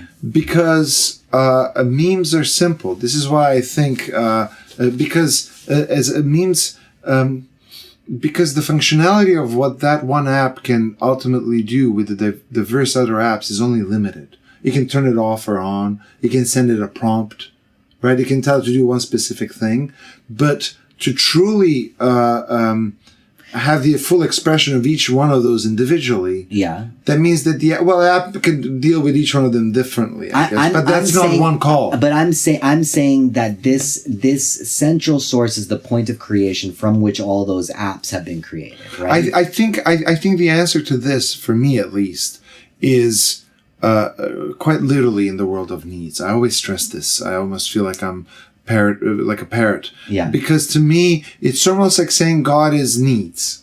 Okay. Right? And I'm like, that's not good enough. I have to know which kind of different needs do we have. Okay. Right? And so once you don't, and then you go and you define your gods, which is, as I said, the goddess of fertility or god of fertility or whatever, this spiritual entity of each one of these that drives us, our driving forces. This is the butterfly push and pulls, because our genetics create different vibrations that attend to different fields of needs. Mm-hmm. And each one of those can now have an entity, because ultimately I think it is about humans coexisting in large groups. And once you have large groups, you need to be able to have simple memes that unify. And I think monotheism does that really well, because you can have just there's one God and everyone can march. What is it in India? Although India might be polytheistic, they had millions of people. Well, but simple memes work better to unify many people. But I think you lose in high resolution with how much you can achieve if your starting point is to just name all the needs right away, rather than start with the needs and then just gonna conflate potentially a bunch of them or not. You know what I mean? Mm-hmm. Like, I'd rather start with a good roadmap. I did recently. So I see. Yeah. So what I'm hearing is like the archetypes, the gods, the sort of polytheism being like a set of guideposts that inform our needs in dynamics that we have. Okay, and I find that with many people that I've seen in our lifetimes split away from direct following of whatever respective religious backgrounds we might have been born into. I find myself distancing from many of their tenets, because they don't resonate with me, because they speak more as per se to the doctrine and the ideology, as in we're trying to just instill it because there's this written rule, rather than the more organic. And that's what I'm saying, is that I think that when apocalypse happened, if it would have happened, the people who now came back from Asia were by and large, the world would have been decimated. So it probably pared down people to a much more tribal way. Not tribal, but it wasn't the big societies that might have been before that, say, built the pyramids. And from there, they started building up again. And it's almost like the longer you let them build for thousands of years, the larger chances that they'll institutionalize themselves to the point where they start choking themselves down. And I think that many, unfortunately, and this is why when you and I talk, we rarely make references to monotheistic entities. If anything, our both you and I, in our own ways, almost naturally, like personally, arrive at something that I would describe more as almost polytheistic kind of view world, with ways of discourse and kind of relating the way I seen that the early Indo-Europeans up north had before monotheism, and Southern Canaanites before that kernel of monotheism started, and then had this like, I want to occupy everything. Well, the Romans also occupied everyone, so that could be just human. I mean, I don't know that I necessarily for me, I don't really see it as polytheism per se either, but like I see, for example, those different deities and those levels and layers as ways to understand something that is greater. So, and I wouldn't say I'm monotheistic either. Absolutely. But I'm totally happy to say that the whole thing is one big entity that is unified and we're all one. Well, I'm happy with that still. It's just that it doesn't exclude the ability to recognize that even different groups might have different social moral systems that are just different, right? It's a tricky one to deal with because humans are so diverse in the way they evolve societally, Well, I mean, I think there's our sort of like ethical like relationships that we have with each other, but there's also a greater force than that, which is guiding our ethics, right? Like, the way that our lives respond to our actions guides our ethics. Like, yes, that's back to the butterfly now. And so, yeah, you have maybe cultural things and things that get infected that are like not ethical or whatever, right? But I would say that there is still a greater context to that. Like, we often don't comprehend our life experiences. We wonder why things happen to us in life. Things seem like they happen either for a reason or randomly, right? Okay, depending on how we perceive it. Yeah, right? Yeah, true.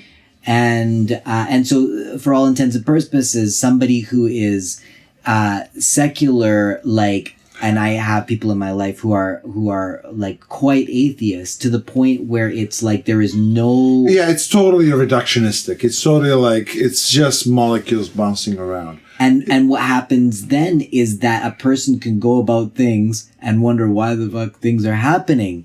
But yet they're having an impact because of the ethical boundaries and reciprocation that comes from your actions, right? This is, I think, the power of the concept of hope and concept of imagination is kind of, but hope is a specific thing, which is the stark conviction that what the odds are against of that might happen. So something that are really the odds are against that it will ever happen. Hope actually works against the chaos. Hope is almost like, just like life itself builds itself against entropy. It just spites it. It builds instead of destroys life as a concept. What does? Life. Life to start with, right?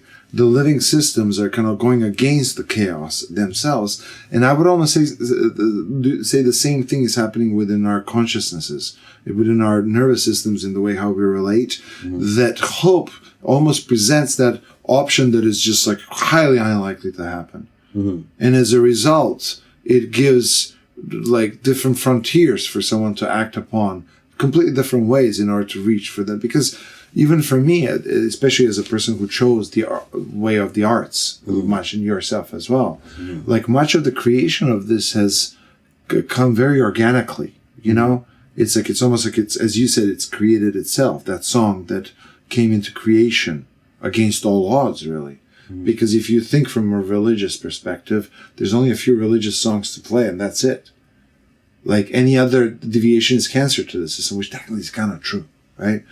Like from a genetic perspective, genes want, no matter what evolved, they want it to just stay the same. This is the only thing they have in their holster when they talk about holy books that are 2,000-3,000 years old. And the claim to fame is not whether they're true or this or that. The claim to fame is that they've survived so long, right? There's been no mutations, no cancerous behavior. That's why I could see how it could be understood that the modern world, to a large degree, with the allowance of individuals to create their own music, is kind of like allowing for the system to become unstable almost. But for me, at the same time, it's a balance, because you don't want to have it swing to total anarchy ever, but nor rigidity, right? And I think when it comes to the butterfly effect, for me, my lifestyle and the way I run it, and this is where I'm going with this whole polytheistic, because I did a podcast with a bunch of guys recently. I just released it last night. Finally, I got a chance. I presented 10 of my commandments, which are to swap the commandments that people are going to come now that the woke world seems to be not panning out, having come from the atheistic background. Really, like much of the people who I would think have gone into the progressive modern world are people who've kind of decided to let go of religions, you know, and find a better, more. This is why I can see the people who are sworn into this new ideology can be really terrified about if this goes away, that the only thing that will come back is because it failed. Like, this was the attempt to create something that's outside of the kind of strict religious systems, right? And now the religious systems are going to come knocking from all three Abrahamics, for that matter, maybe even now other religions from other parts of because West is being populated by other countries as well that have the extra religions. But by and large, I want to stand tall outside of the contriving, almost, I feel it, religions, because I'm not part of the Orthodox religion here in town. I don't go, and if I did, it has very strict rules that you have to abide from, and they lock in, and I'm more in I'm with the Romans here. And ironically, Romans are next door neighbors to Slavs. Like, it's the same tribe. And I remember once seeing how people always say, where did Slavs come from? From northern tribes? And then someone once said, it's not even a race. Slavs were more of an idea, of way of being, way of communicating, way of relating. And then he might have even said that Romans might have adopted that. And then, it was one of those where it's literally this. What do they call it? The world of, civic social propriety. Social propriety takes away the kind of governing entity. And puts it into the hands of people, Yeah.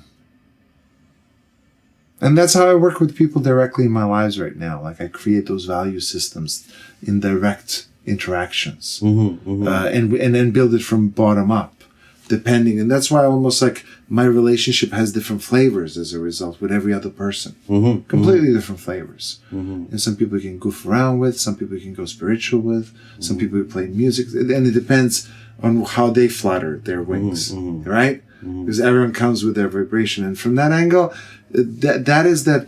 You're right. Polytheism and monotheism is just how it's described in the religious parts, and you and I clearly are not people who function in those realms. We're more in the spiritual world. So I'll drop that, and I'm not going to adopt pagan. But for me, I'm looking for a good word for this kind of independent is one word that I have, but it's not really strong. Yeah. Yeah, I mean, I don't know how I would define it as a worldview. It almost feels like, you know how in quantum mechanics you can't look at, it's like you to not look at it. It's like that's what spirituality feels like to me. It's like things become more clear when you don't look at them. It's kind of like in alignment with how can't say the name of God. Like the name of God is supposedly like it's like the breath. Yeah, of course. Right? Yeah. And that is where God exists. It's not what you say, it's everything else that's wrapped around it. It's not the matter, it's the vibration in between. It's quantum. You look at it, it's no longer God anymore. It's now just a piece of something much greater. That you experienced, yeah. So to me, the only true way to experience God, and it's even like, people who are seekers and, look into different realms, it's like you're still just seeing pieces of something much greater too. But the only way to really know God, in my opinion, is you can't give it a label. You can't give it a container. You can't look at it. You can't assume you are it. You have to let go of everything. And then God, to me, reveals himself directly to you in pattern, in life, in like, but the moment you look at it, it's like a dream that goes away. I see where you're going. I understand. I see what you mean. Yeah. Okay. So, which is technically talking about being present with your own consciousness. Yeah. At all times, and just riding that way. Yeah. In the present. Yeah. And in a way, like one could, posit that maybe like a part of the downfall of creating houses of religion around God itself is that you make now the God the focus, and you're looking at God, and so God, it's like you're just chasing. But would you say that? Yeah, I mean, this is why I think that again, the approach with this kind of a thing is to not try to globalize it. To not try, even though it's all one. So you don't want to make. You want to exactly. You want to bring it to the person rather than to the institution. Yeah, like globalization, and monotheism, and singularity, all have something in common. Yes. Okay. Yes.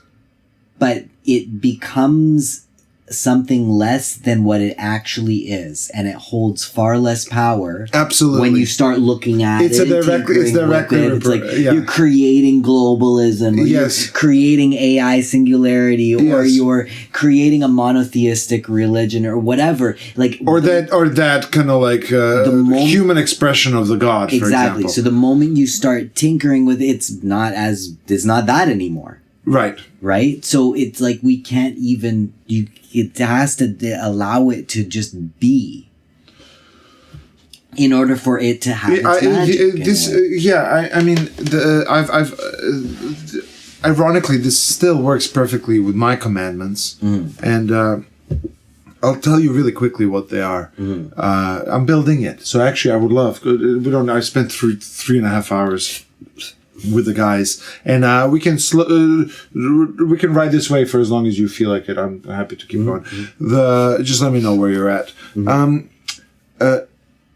The commandments are quite literally drawn out of our human temperaments and our human needs. That's really where it comes from. And the first one obviously is just being humanity, because for me, like the violence and all that element needs to be kind of dealt with right away towards your fellow human. After that, it's about the balance. Whatever we're gonna do, we're gonna make sure we keep it in balance. That's commandment number 2. Number 3 is that whatever domain we function on, we're gonna look at the truth of what it is. Number 4 is we're going to look at the truth of understanding ourselves first. And from that, you can draw your feelings and needs that usually come in tandem. Mm-hmm. So every feeling is associated with a specific need. Mm-hmm. And that need will shape your value systems. Each need will shape your value system. And if you attend it, especially to your feelings, you'll be able to understand the scope of your value systems, personal. And that's starting to tie into what you're talking about. Mm-hmm. And then the second level with truth at the holster, balance and truth at the holster behind it, already defined, and humanity behind as well. You now go from knowing yourself, thyself, to knowing the world out there. Mm-hmm. And doing the same process of how it makes me feel to resonate with the world out there, to understand the world. And then from there, the next step would be to hone into societies and have communication that is good. That would be like step number, is it now 5 or 6, right? To have good communication with the tribe that we're in. Mm-hmm. Effective, good communication. Mm-hmm. And one of the tenets there would be to know how to present objective truths. Objectivity is in the knowing the world out. That's mm-hmm. right. That's the mm-hmm. distinction. Because the interior conscious world that we talk about, the linear world that you talk about, is knowing the world out. Mm-hmm. And then there's the world in, and how they work together, mm-hmm. and how they worked in the context of society, right? Mm-hmm. And how to know to, and then within that society, the next 6th or 7th now, I think, is the value of responsibility. To be able to know how you hold yourself responsible, and how in the process you gain respect potentially with your fellow, depending on how much responsibility around societal issues you take. And that is, I think, pretty much, I think I have one more there that I'm working on, but I've pretty much arrived with enough tenets to drive. So for me, that's basically how I intend going forward now, that it seems that the attempt of the modern world to kind of run itself in this secular fashion, it seems that secularism doesn't work, as to your point earlier. It doesn't work in the context of let's get rid of it all. But rather, for me, I come into it saying that our gods are our human needs expressed as values. Mm-hmm. Yeah, I think that's a good perspective, like to connect everyday life. Like the way I think right. of our gods is like, or our perception of these other layers, it's like films like Wizard of Oz, where you take like somebody who is in, they're having an everyday life experience, but then in another realm, their emotional and their spiritual experience is maybe like a caricature of something in real life, that it's like it's much bigger than that, and those characters are kind of like gods to the people, right?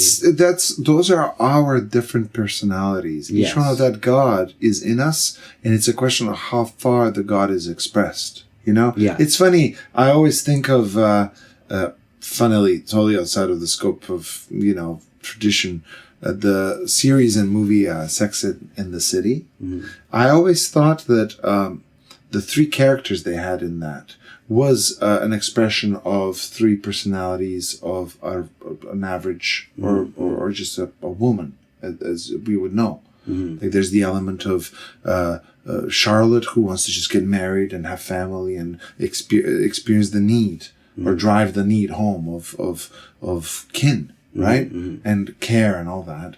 Then you have the Carrie, who's the writer. She's the main one, mm-hmm. who's the kind of confused, wants to just be artistic, explore, doesn't really know what, kind of goes with the flow. Then you have what's her name? Miranda, I think. Mm-hmm. She's the organized one, mm-hmm. who can actually, this is where the comparisons of women can be just like men comes from, because of course mm-hmm. we have both masculinity and femininity in us, and Miranda is that expression of masculinity.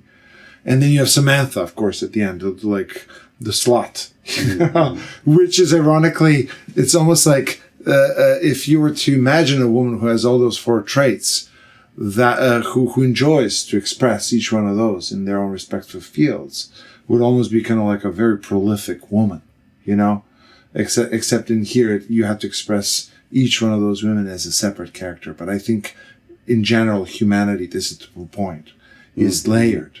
Like there's so many aspects to our needs that are on so many different levels. That's just 4 needs that they use in Sex and the City.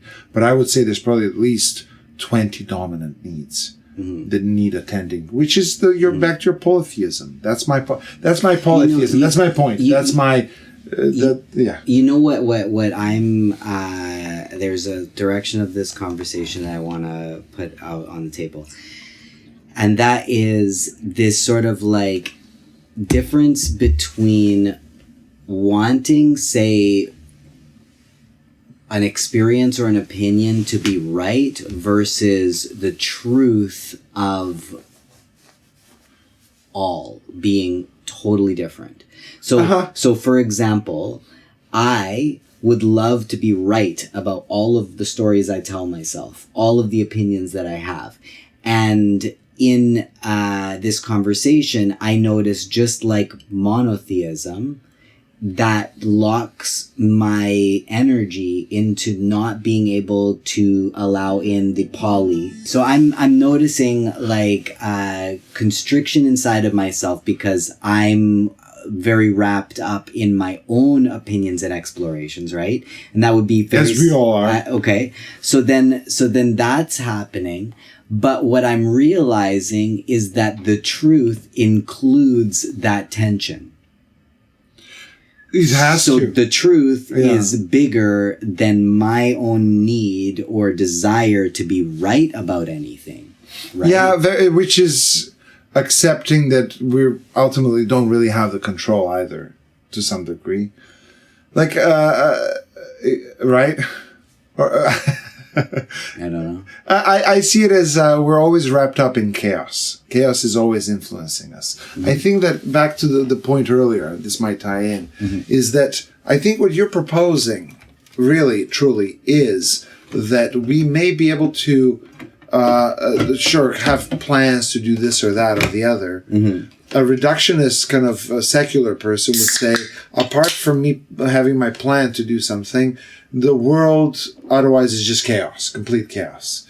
And I think what you're suggesting is that there's much more to the picture than that. You know? That there's much more to the how we all relate to each other and influence each other that plays a part. Yeah, and I think that it is also potentially able to expand beyond dimensions that we can actually see and or comprehend. Yes. And maybe always has, and it's like, how does an ant know what it means to be a human? But, you know. Where does music come into all this? I think music... You know, why is music a thing even? I think that music is a vehicle that exists outside of time. I think art exists outside of time. It's like time allows us to appreciate its beauty, but in every single vibration, you could, like, imagine if you could play a note, okay, and go and just live inside that vibration forever. Like, that in itself would be such a beautiful experience. I see.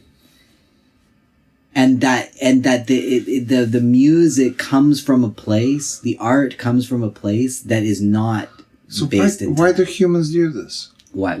Why do humans do this? Do humans do what? Art. Where's that coming from? No other animal does it. Although, actually, no, birds sing. What am I talking about? Here am I, like, contradicting myself already. But, but seriously, it's such a profound, for me especially, it's probably one of my top things in life. I think maybe it is, I wonder if it's a way that we are able to communicate beyond, and we are communicated with beyond this realm. That there is such a depth of our music that could be like a sacred connection to our ancestry. for example. All right. Okay. I see. I so see what like you mean. you're like, whoa, like you. I mean, Where did that take me? exactly, and you're like, where did that come from? Like you're just, you grew up where? And I mean, sometimes people like come to me from different cultures, and they're like trying to figure out where I'm from because of like the music that we play together, for example. And I'm not trying to imitate anything, but what I notice is that I get easily impacted by different things. You know, it's funny. Actually, that's another thing I realized about the name Yohanan, and that is that the name is an imported name into the Northern Europeans, or well, in this case, into the Balkan Europeans.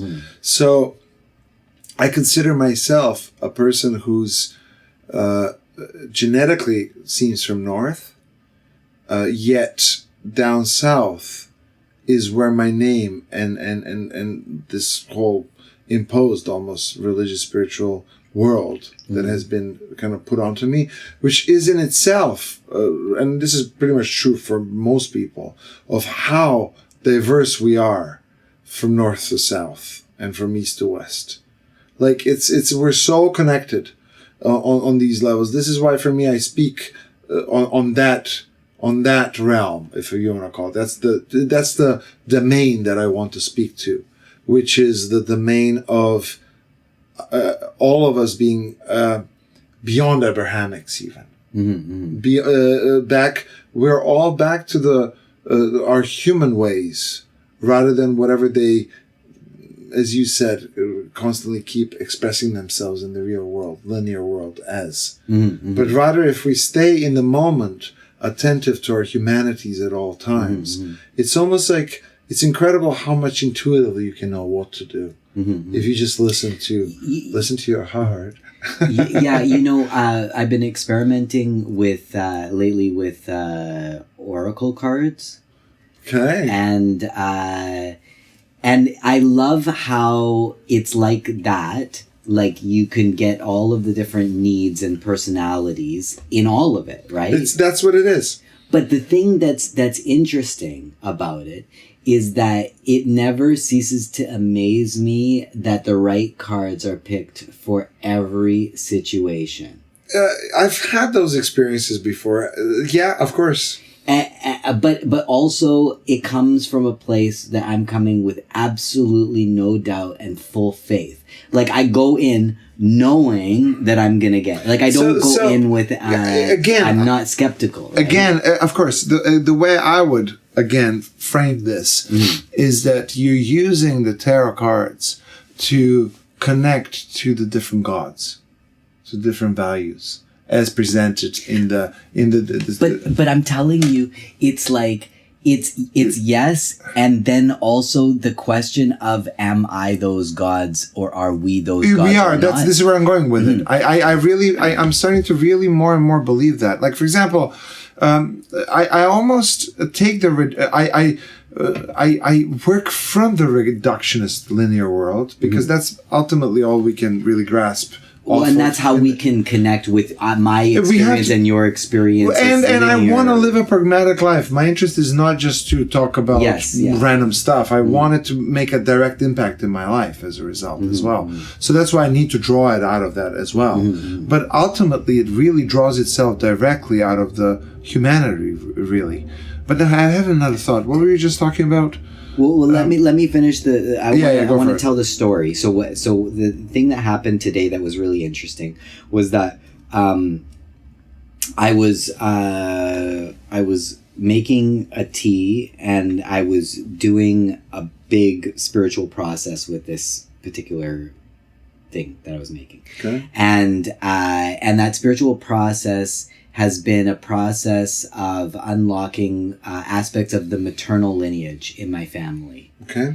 And so through my body, unlocking, there's stuff like shame and guilt and stuff that's passed down, and unlocking that relationship, and repairing the relationship with the mother through my perception from within myself of the maternal lineage.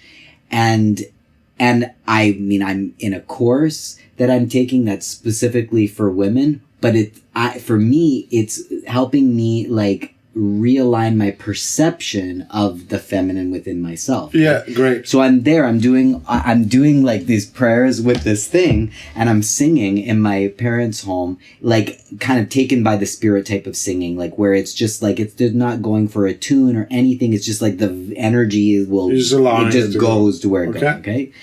And then I go and I pull cards for the next part of this experience.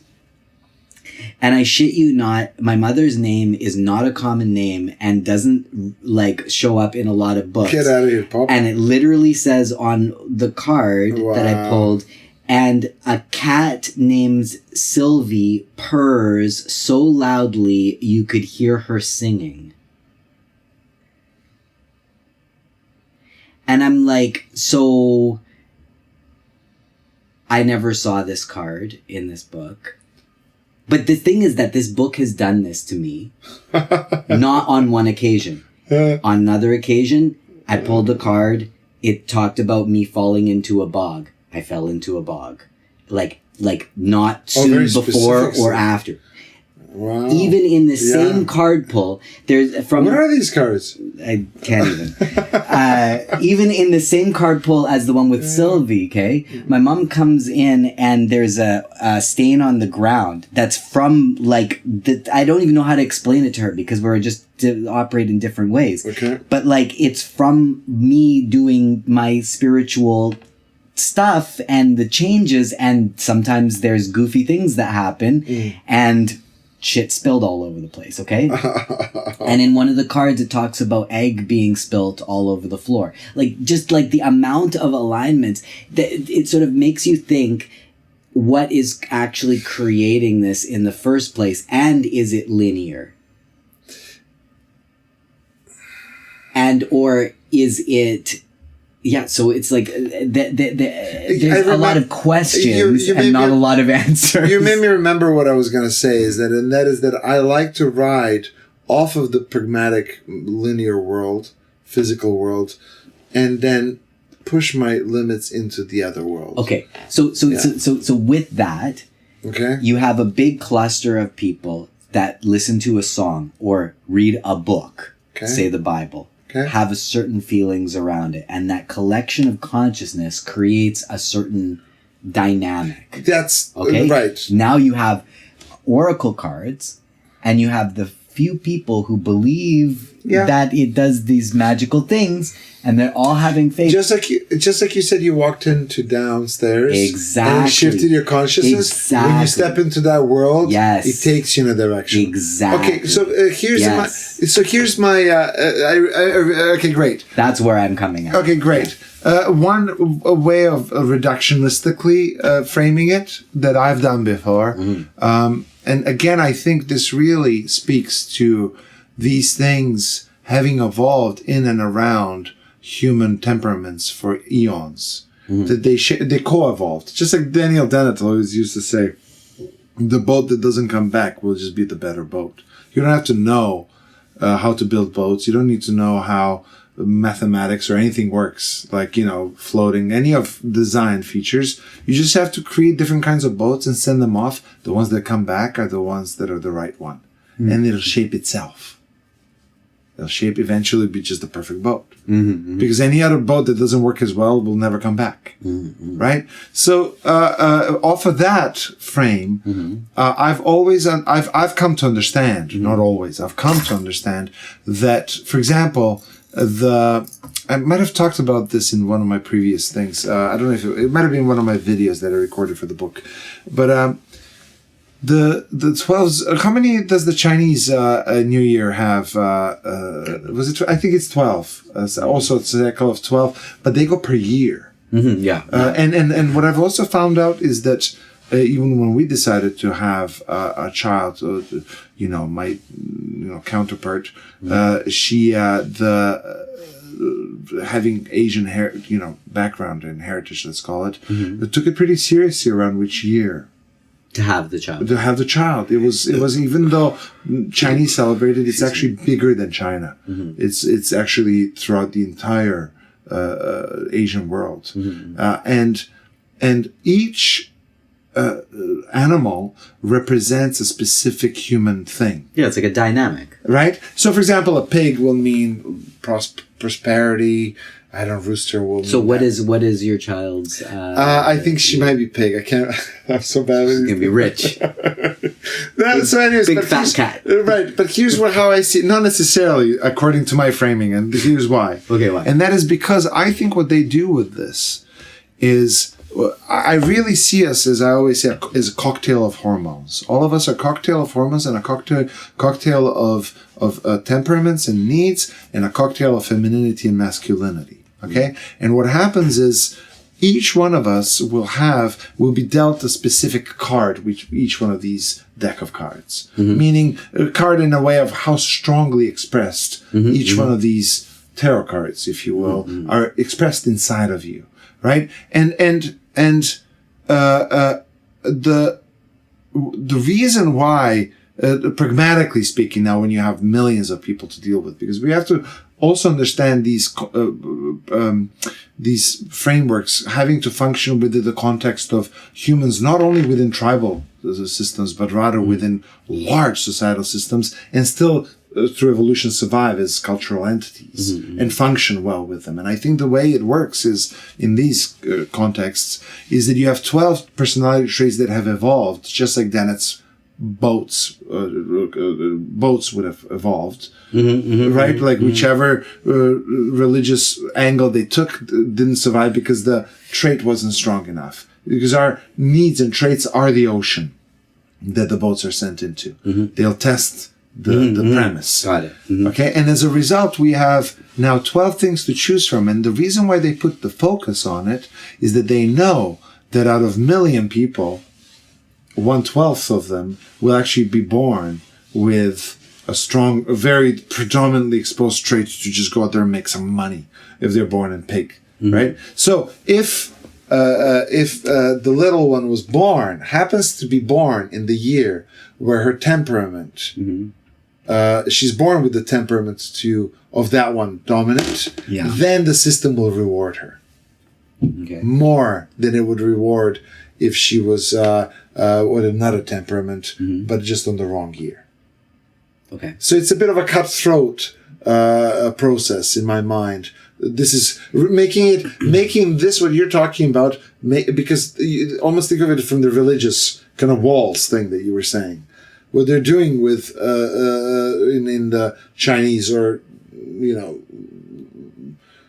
zodiac, if you will, where they're like, okay, all the kids who are born with now it's the pig, you're the pig, you'll prosper. And all the kids who were born with not strong, they're still recognized in the tarot cards. So if they do the tarot cards and that comes up, that temperament is still in them, but it might not be as strong, but they'll still recognize it. This goes to the point of the recognition. But the ones who were born with that temperament strong, that means that every year you can cherry pick almost, or kind of like reap the best harvest out of the 1/12 of a million of children who are born that you can send off now to become prosperous. And the next year, you're going to do it with the rooster, who's, I don't know, going to make families or whatever. I don't know. But the rabbit. I wonder though how much of this is actually like.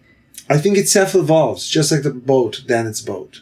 It's something that just kind of plays itself off of human needs, because we have this need, ironically, no pun intended, to have to package things so that we can plug people into societally run societies. But we need that pragmatic element. But I wonder how much is happening mathematically that is not picked up consciously.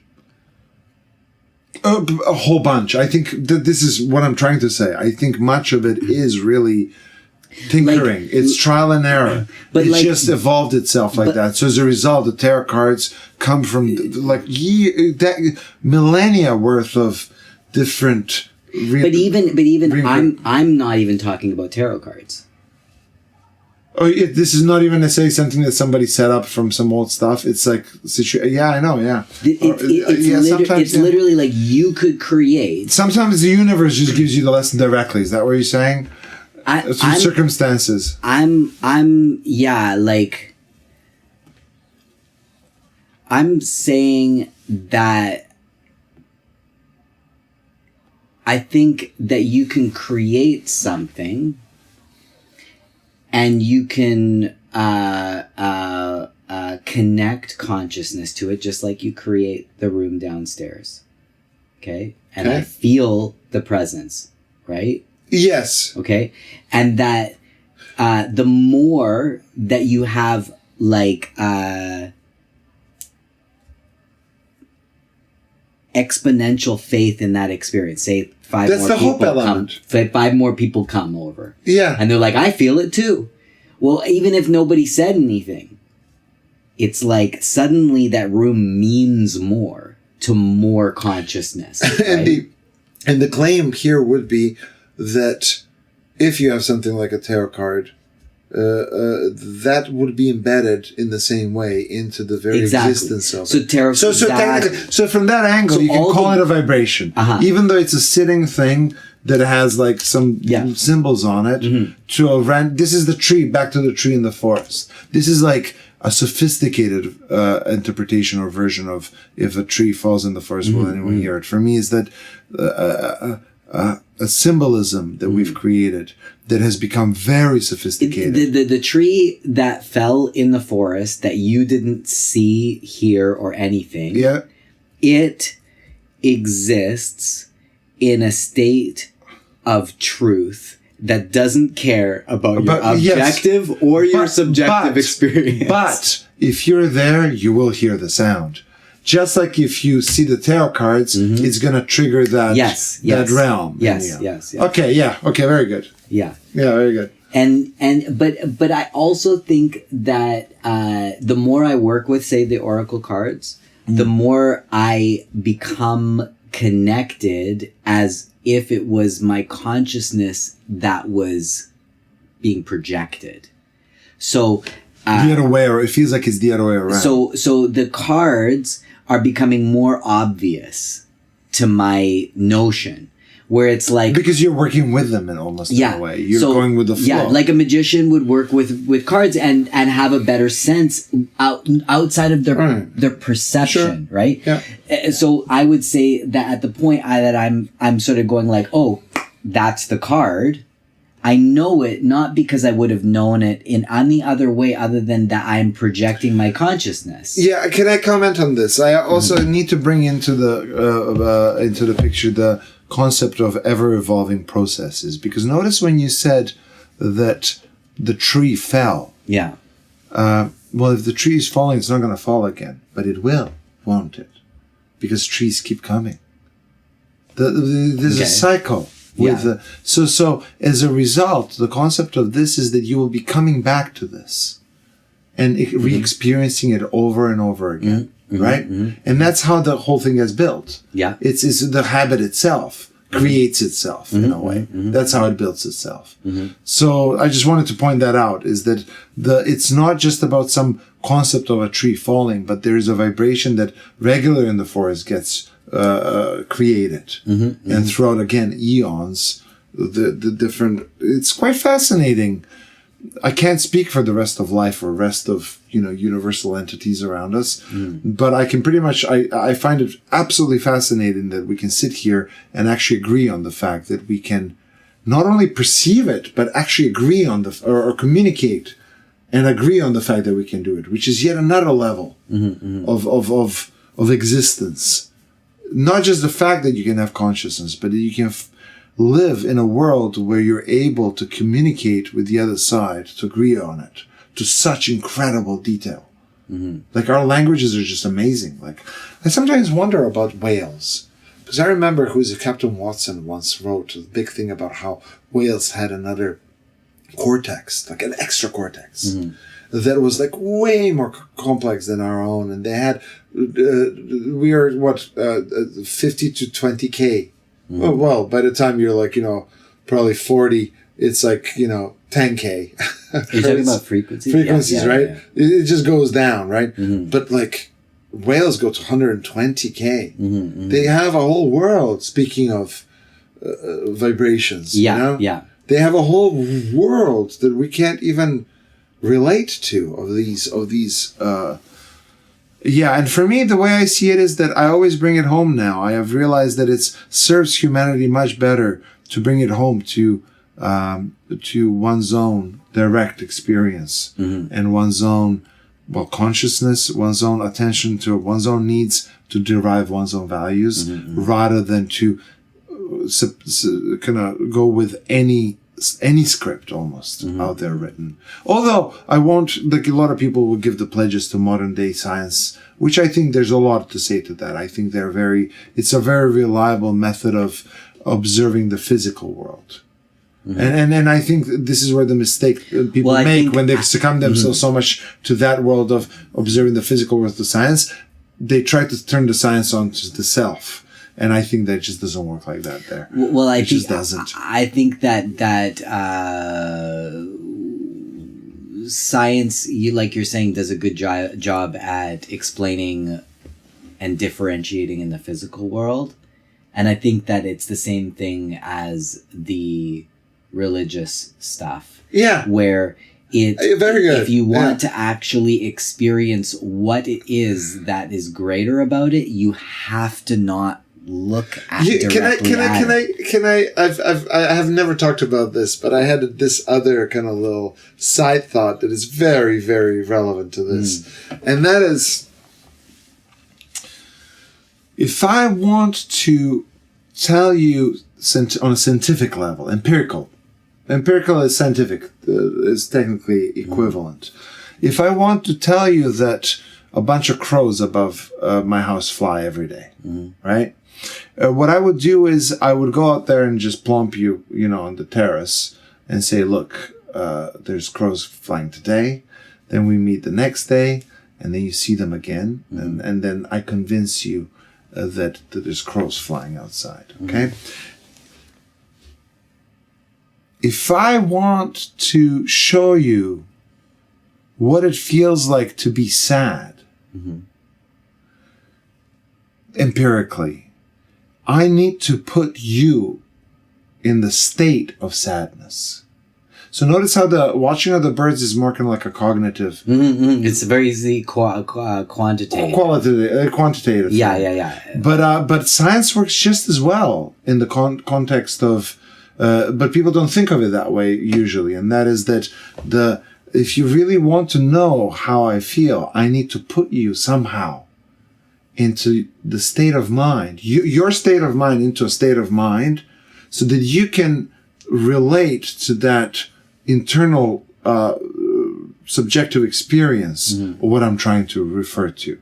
And I can empirically aim for that, even though what I'm doing is actually not technically empirical, because it's your subjective experience of sadness, for example. And I would do that by ironically triggering it, because I know how to do it through empathy and tell a very sad story, right? And then all of a sudden it will trigger that. But for me, that right there is a scientific, as good as in a scientific process. Does that make sense? Yeah. Okay, good. I mean, I think that the thing that I keep hearing it inside is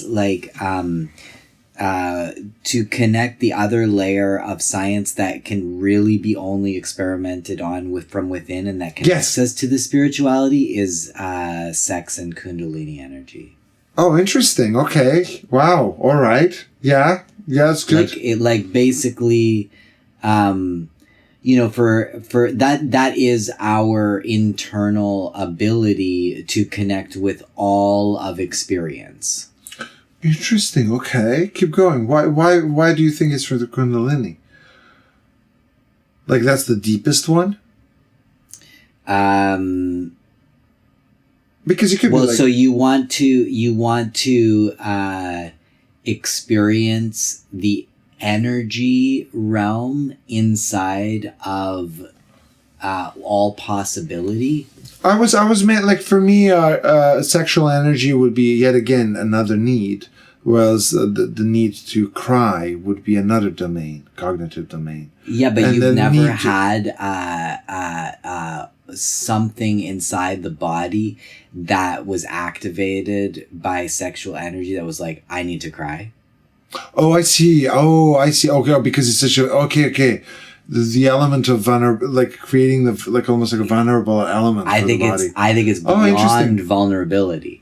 I think that energy brings you straight to the core of existence. is where everything comes from. Yeah. It's the deepest one. Really. It's where all of you could like. I was even listening to this woman talk about how what the experience is like to accept that things will arise sexually that maybe make you feel uncomfortable. For example, like for people like anger. And that sexual energy in your body can trigger something you didn't even know you had in you. Yes, absolutely. I totally agree with that because it's a triggering. Oh, wow. Okay. I totally see why you brought this up. And ironically, this is why I was so distraught when I saw that I did this research when monotheism targeted sexuality directly. Like I was asking about Roman law. I didn't even go there. So that was the main tenet of what Christianity did that AI gave me. I'm like, whoa, why is that in the forefronts? Mm-hmm. So in a way, it's working against. I would say sexuality is your own embodied connection with experience. It's like you want your own science experiment. That was the one that we came from and that we are. Whoa, yeah. From the framework that I just said, yeah, totally. That's crazy. Yeah, very good. And that when you if you can become masterfully acquainted with that, then you have access to all of it. Yeah, exactly. Okay, but it's almost like this is why back to the walls. It's almost that's the one you target in order to put people in line for your religion.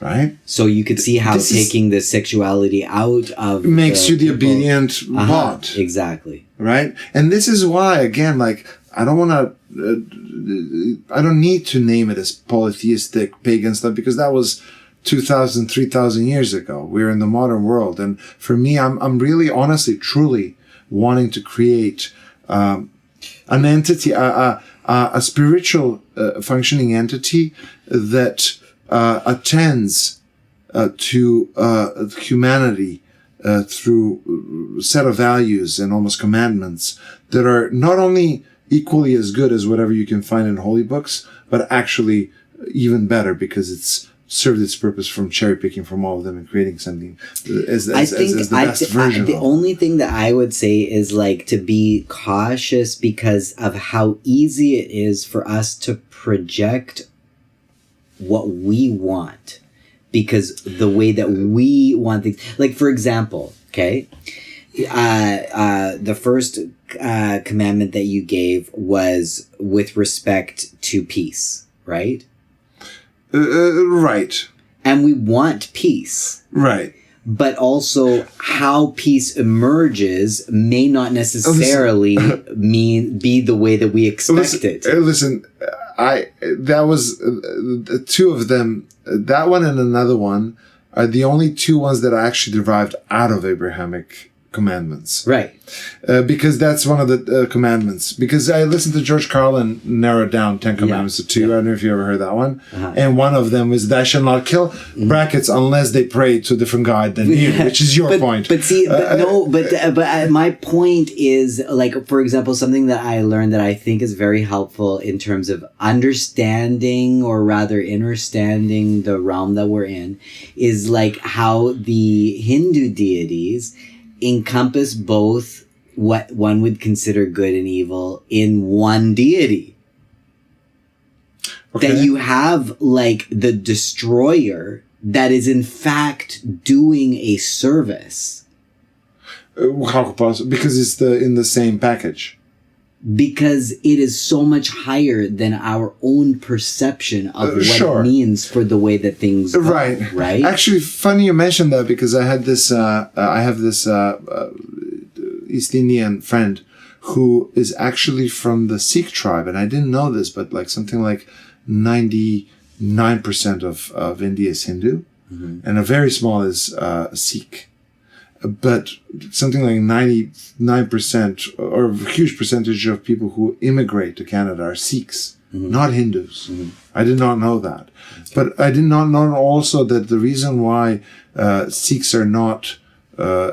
Sikh is from northern part where Pakistan was, where Muslims started invading Hindus. This is from the Semite branch. They went in all directions, right? So they ended up in Pakistan, and then Hindus were doing their own things with their pluralistic gods. And there was this one guy, whatever the prophet of Sikhs would have been, who did what I and you are, two of us, you and I are doing right now, which is he actually took Muslim religions, he took the Hindu religions, and he kind of quite literally constructed this new Sikh religion, trying to want to use the best of the best, right? And I think the mere point that I'm drawing to this, and I think this speaks to also the fact that one of the main aims, and this is, I forgot the main tenet, the last one, and that is this, it is group independence. What I mean by that is that you never allow for the social group to ever grow larger than, say, the Dunbar's number of tribal 100 to 150 people. Because if you do, if you turn it into a parade, then it like in any case, whether it's a religious parade for the Catholics or it's a religious ideological parade for the woke, it stands, the moment it becomes too large in numbers, it becomes vulnerable to getting captured by the higher strict walls and church buildings, entity like things. So the only way for this, and this is what this says, because it quite literally outlines that the divide is between public morality and social propriety, right? Which is you keeping the issues within the confines of the smaller society that exists within the larger city system, for example, rather than have the city define the morality for everyone equally. So it's more decentralized almost, which means it allows for more breadth of humanity rather than constant order from above, which is also derived from humanity ultimately, but it's packaged. It's gone pixelated, as we were saying earlier. And I'm convinced that in order to maintain this, and this is pretty much what you're doing, is to actually look within, but to speak to your selfishness thing as well, is that I do still think that the ability to bring it into pragmatic world is that the ability to learn to attend to your own needs, which should start with yourself, gives you only a better understanding of how to now through empathy and through listening and through projection, if you will, to start attending to other needs as well. It's a good building blocks, but if you don't start with that and you're just following, random, let's call them tenets of someone else's without looking deep inside, you're starting without even necessarily knowing yourself. I don't know. It's just a different approach. It's interesting. Like I have a friend, who explains to me the certain premises of the Abrahamic religion connection. Okay. And there's an aspect like that's different for me than probably a lot of people who follow the Abrahamic religion premises. Like for me, I want to have that somatic kundalini aha moment. Without it, I have a hard time. Yeah. And sometimes I forget that I've had aha moments that I don't necessarily share with other people. And so I want us to all understand it, right? Oh, but you get that with music pretty well, don't we? Yeah, that kind of like deep. Anyway, sorry. Yeah, totally. Yeah. But then how do you communicate when you can't, right? Okay. How do you communicate the fulfillment feeling that you have for the weeks to come if it's exactly profound? And if you did something that felt like deep and you're like, wow, like that, just like I can't even tell you what it meant to me. But it meant something. There was something in there, right? Like between the words, between the notes, it hit me in a different way, right? Those experiences, that's a spiritual experience, and you can't explain that to somebody. For me, that's the most important part. But from the Abrahamic perspective, it's like you have to trust that you don't know. And I also think there's a value to that too. Yes, fair enough. Is like that there is what I know and there's what I don't know. Like, for example, I've not had an embodied visceral experience with certain elements of like food restriction that's in the Abrahamic religion. Okay. Right? Like stuff you because should eat or if not you eat or how you follow- eat or da-da-da. Right. And a lot of people, they do that not because they have a visceral experience, but they do that because you don't know what you don't know. And you just got to kind of like, Right. in order to be in that alignment. Yeah. And to me, what that is it's being able to trust that there's a certain alignment with a higher harmonic that is giving character to the instrument that you're playing that is so out of your perception. But the decisions on the fundamental and how that instrument is constructed is important to the alignment of those frequencies, basically. Yeah, fair enough. Yes. And so I'm like, on some level, I get it.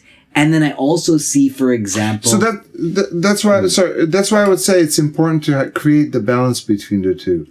So recently, the main thing that I've concluded that we really function within two domains. The domain of liberty, which is a total anarchical, I feel like doing whatever I want type of thing, or I'll go with my instincts, impulses, needs, and then there's the order that we self-impose onto ourselves. And it's about the balance between the two. So, and I would say with this one, you don't want to just rely at all on just yourself, but you also don't want to rely at all onto the scripts either. But rather you take a bit of each, because the scripts, as you say, have merit as well, because they've churned themselves through the ages. So it's interesting. So thinking about like the food element, right? It's like, I don't really get it because I haven't felt it, right? Okay? Okay. Yeah, okay. But... back to the science point. But I find it really interesting that my parents, who are secular atheist more so, okay? I'd like to say at best they're secular, but they're really probably more so atheist in the way they behave. Oh. Okay? Yes. Okay. I mean, like that, their fresh prep is like shrimp and pork and all these things. I mean, like, and I'm there and I'm kind of like, I'm not judging one way or another, but I find it interesting. And I don't know that it's a conscious choice, but there seems to be something that's happening. Right? It's like, why? Why? I think because the seal has been broken. The seal has been broken about what? With the modern world is that people have flown out. But what I mean, is that why the emphasis on it? What do you mean? I mean, like... You mean there's a... Am I just noticing that they're like... it's like shrimp, bottom feeders, like pork, and everything that they're aligning with. Is it have to do with the rejection of these? Oh, or is it just random? It could be that they just enjoy the taste, and that's what I would say. That would be the exact. But that's that's probably like the kind of like safe way to approach it. This is the safest way. It's the most practical. It's the most pragmatic. Okay, but to me, it's like, you know what? Like, I can lather things in barbecue sauce and spices and everything, and it's really like I don't care so much about. I want to have a good meal. I'm not thinking about the animal. But yet when the choice is presented, that's the choice that's made, right? It could be a reaction. Right. Yeah. But so to me, it's like that's where I start to see things that are like beyond just like my own energetic. Like, I don't get it. But I'm looking at that, I'm like, why because is that everyone's happening? A complex cocktail of their own experiences, right. Totally. and that it's going to manifest itself in its own way. Really. Like, I find it interesting that because I'm spiritual and because I have, connection with the Jewish religion, that, people are like,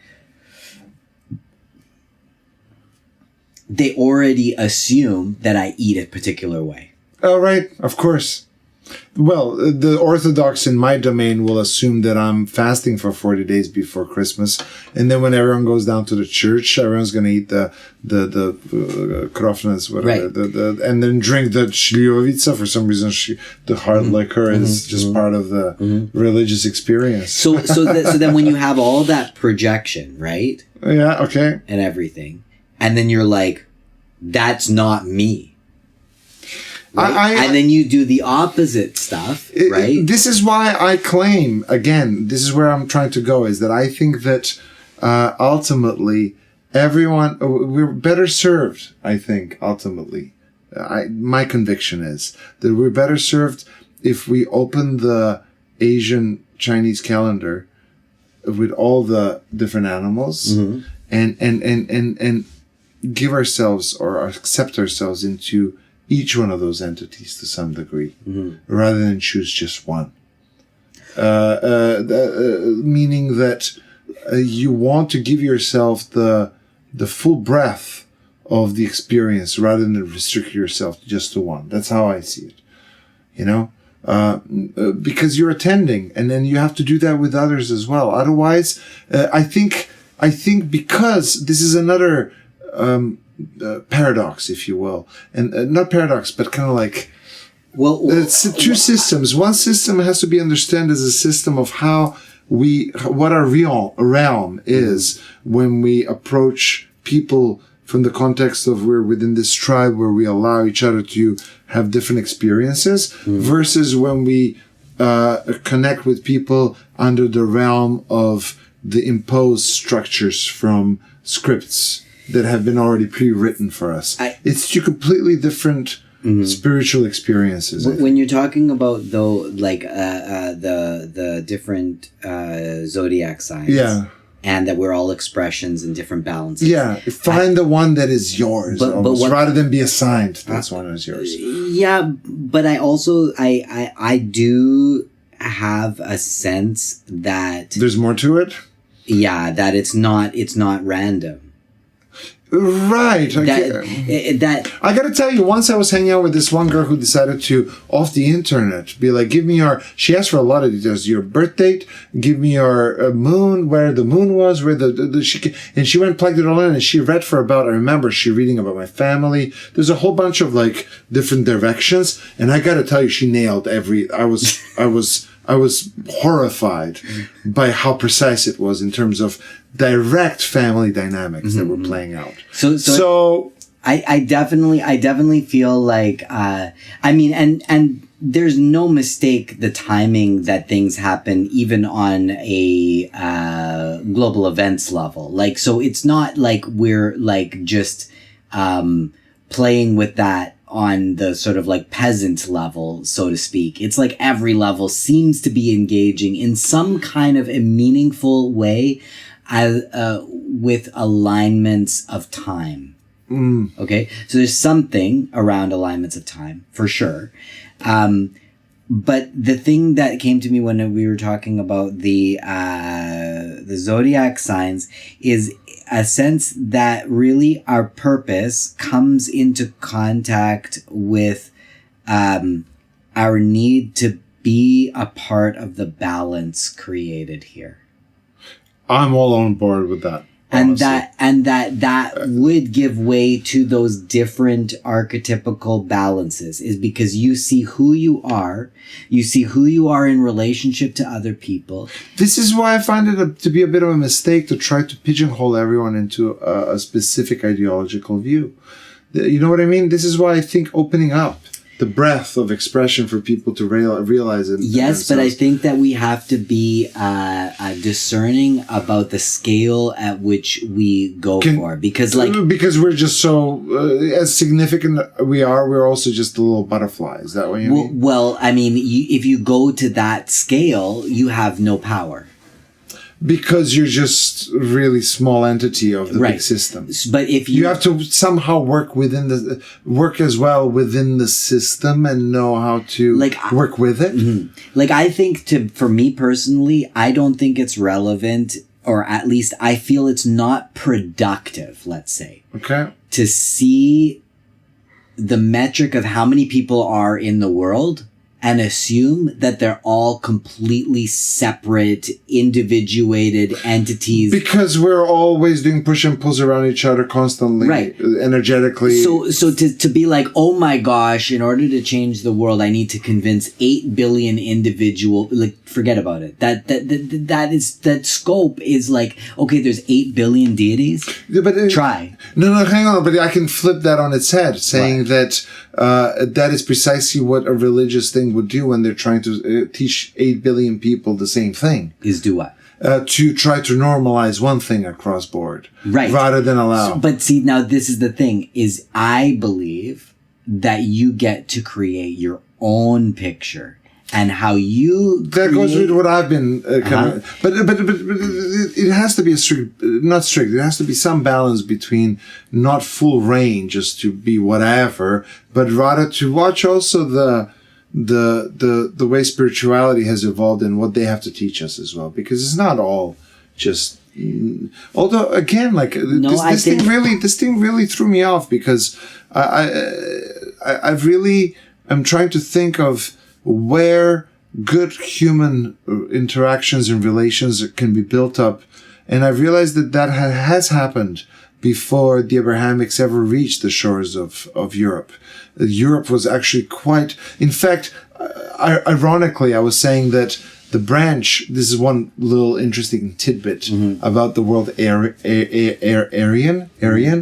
The word Aryan actually comes from Persians. When the Indo-Europeans were starting to immigrate, and there was a branch of Persians that split off. The Persians that remained called them Aryan, and which supposedly meant nobility in Persian language. So as a result, they were known to be the kind of noble kind of counterparts over that immigrated in Europe, which to me suggests that the Indo-European culture carried a sense of nobility in itself. And that is where I'm going with it, is this ability rather than, which is what and that would have happened for the polytheistic cultures back, that Semites, original Semites, which were Canaanites, that would have also functioned within the kind of more down to human level.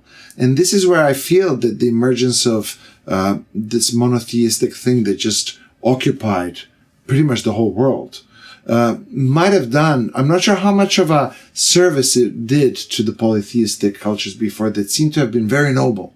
That's what I mean. They seem to have very good functionality because they were more grounded in attending to the civic element, which is direct humans and how they function, rather than to slap one tenet at the top and have everyone abide by it. This is where this is where, as much as there's truth and knowledge within old scripts, humans are actually still pretty diverse to try to reduce them just to one monotheistic framework, if you know what I mean. I think the openness of polytheism that the pagan worlds prior to the emergence of this monotheism from the Fertile Crescent, there was a lot of merit to it. It was a good functioning system. Seems like, I don't know, like it's almost like you have to recreate it in some ways to know, which secularism maybe is trying, but secularism is trying to do it without the religion, whereas those systems did it with the religion. That's what I'm trying to say. They worked with it. I mean, from my internal experiences with different deities in different traditions, is basically like completely different realms that are connected and overlapping with our realm, is the way that I would interpret. Yeah, I do, for sure. And I think that it's important to know how to work with those realms. And the moment you make a moral claim that your realm's the only true one, that's where you start running into. But I think don't you think? Or I mean, I think it kind of pigeonholes you into this one realm. Now you have to fight for. But if you have a fight over it, you're denying that multiple realms can occur at the same time. That's my point about the monotheism. I think that they are regressive, ironically, ultimately. So I see what you're saying, because I think this is very new, by the way. I've just discovered this like in the last week. I mean, I definitely think that there is a oneness to everything, but in that monotheism looks at it and starts tinkering with it, it becomes something different than that. That's right? what I don't like, because it puts the walls on. Right, exactly. So you can't put the walls on. And polytheism seems to, even though it's probably walls of its own kind, it's at least a bit more. There's more. And I would say it is walls of its own kind, because what it does is it breaks down into a subset, but that subset it's still another. It's still, so it needs to be brought home, but at least I think that you have to have the ability to have multiple simultaneous realms. That, like, okay. I would say that the vibration of polytheism works better with personal vibration than vibration of monotheism. I don't know if that's fair to say. I want to put an experiment out there, okay? All right. And I recommend being in either a deep meditative state or connecting with Santa Maria, or tobacco or something that can connect you with a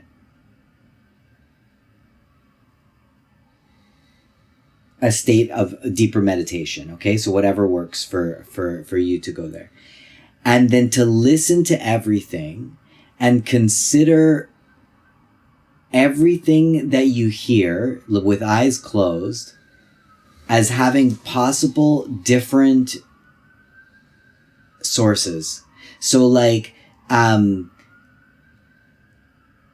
but monotheism wouldn't allow you to do that, right? But okay. So the I don't think maybe I don't know. But my the where this is coming from is that, like, I've been exploring, for example, like the concept of ancestors. Okay, and it's like the ancestors are all around us. This idea that is just an idea until you have an experience with it. And so the thought experiment is, can I just meditate and interpret the ancestral? Mm-hmm.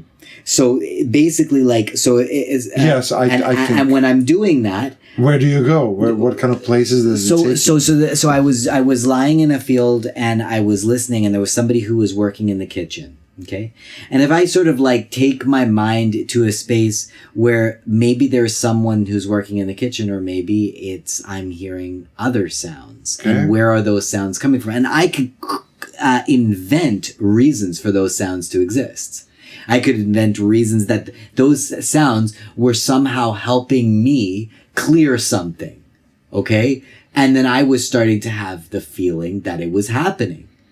So I was entering a realm where everything that was happening was connected to a totally different reality that I was creating with a connection, with a certain tuning, certain vibration, right?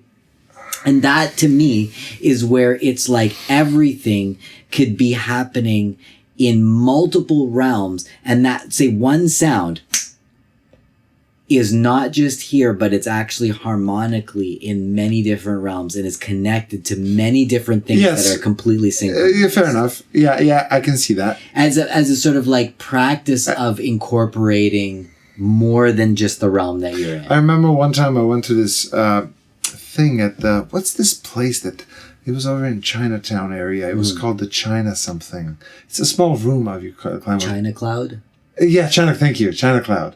Have you ever been there? They did a thing where, it's a small space, and they did a thing where there was like a bunch of musicians in different parts of the corners of the room just playing randomly.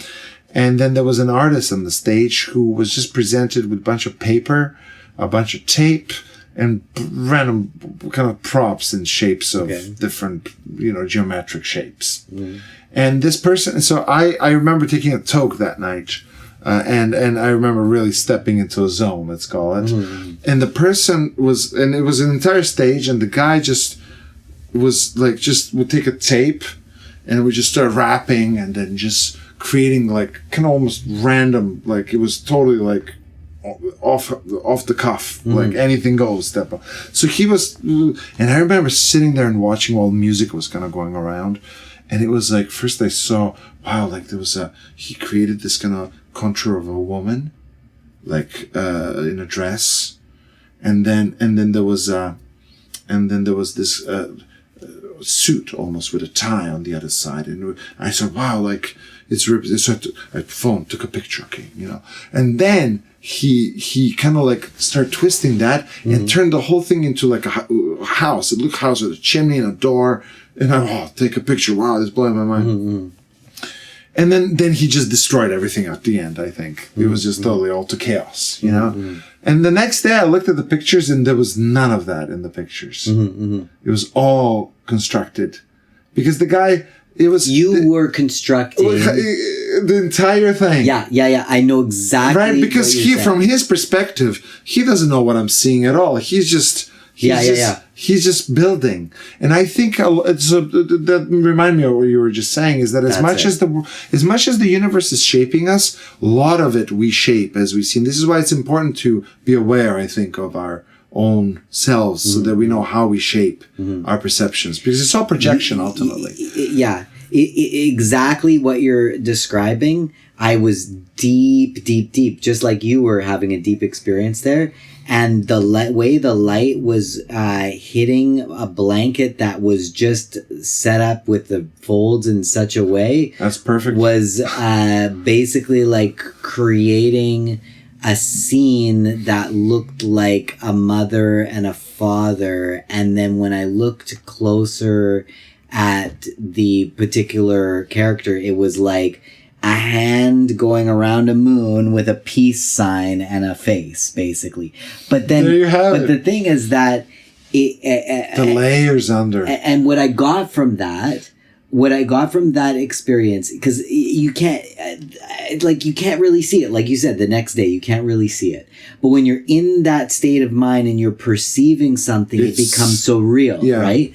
But what I got from that was that there is something about our perception of shadow and light that is fundamental to our experience of reality and what we are connecting to in other realms as well.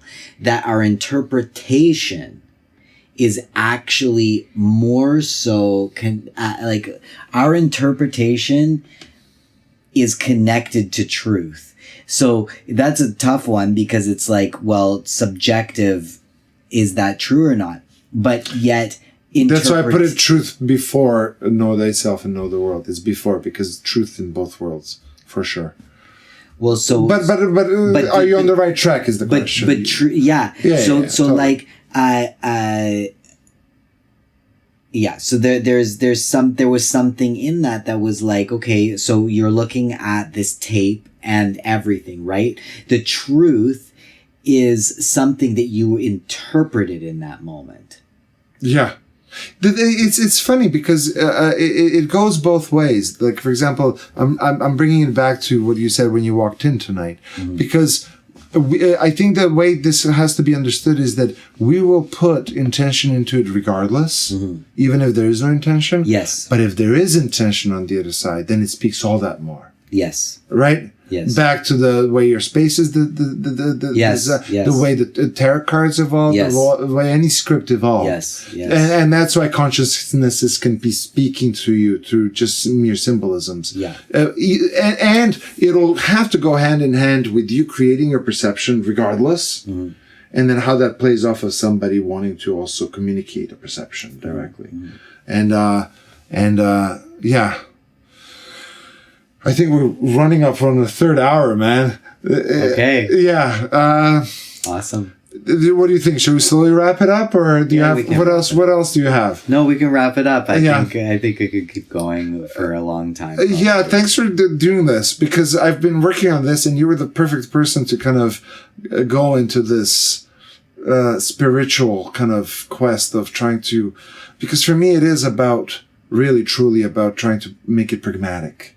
It has to bring it home. It has to be something that you can do, that you can see. I think the thing is that it isn't pragmatic. That's the, I think that once you get to the thing you're not allowed to look at. It's beyond that. Yeah. It needs to tie still back in, though. But the learning out of it. I think we can glean the learning, and we can but I have this feeling that it doesn't want to be contained by anything. Like, it doesn't want to be contained by religion, just the same way that I don't think it wants to be. It cannot be from that angle. pragmatic. Okay, from that angle, this is what I propose. Yeah.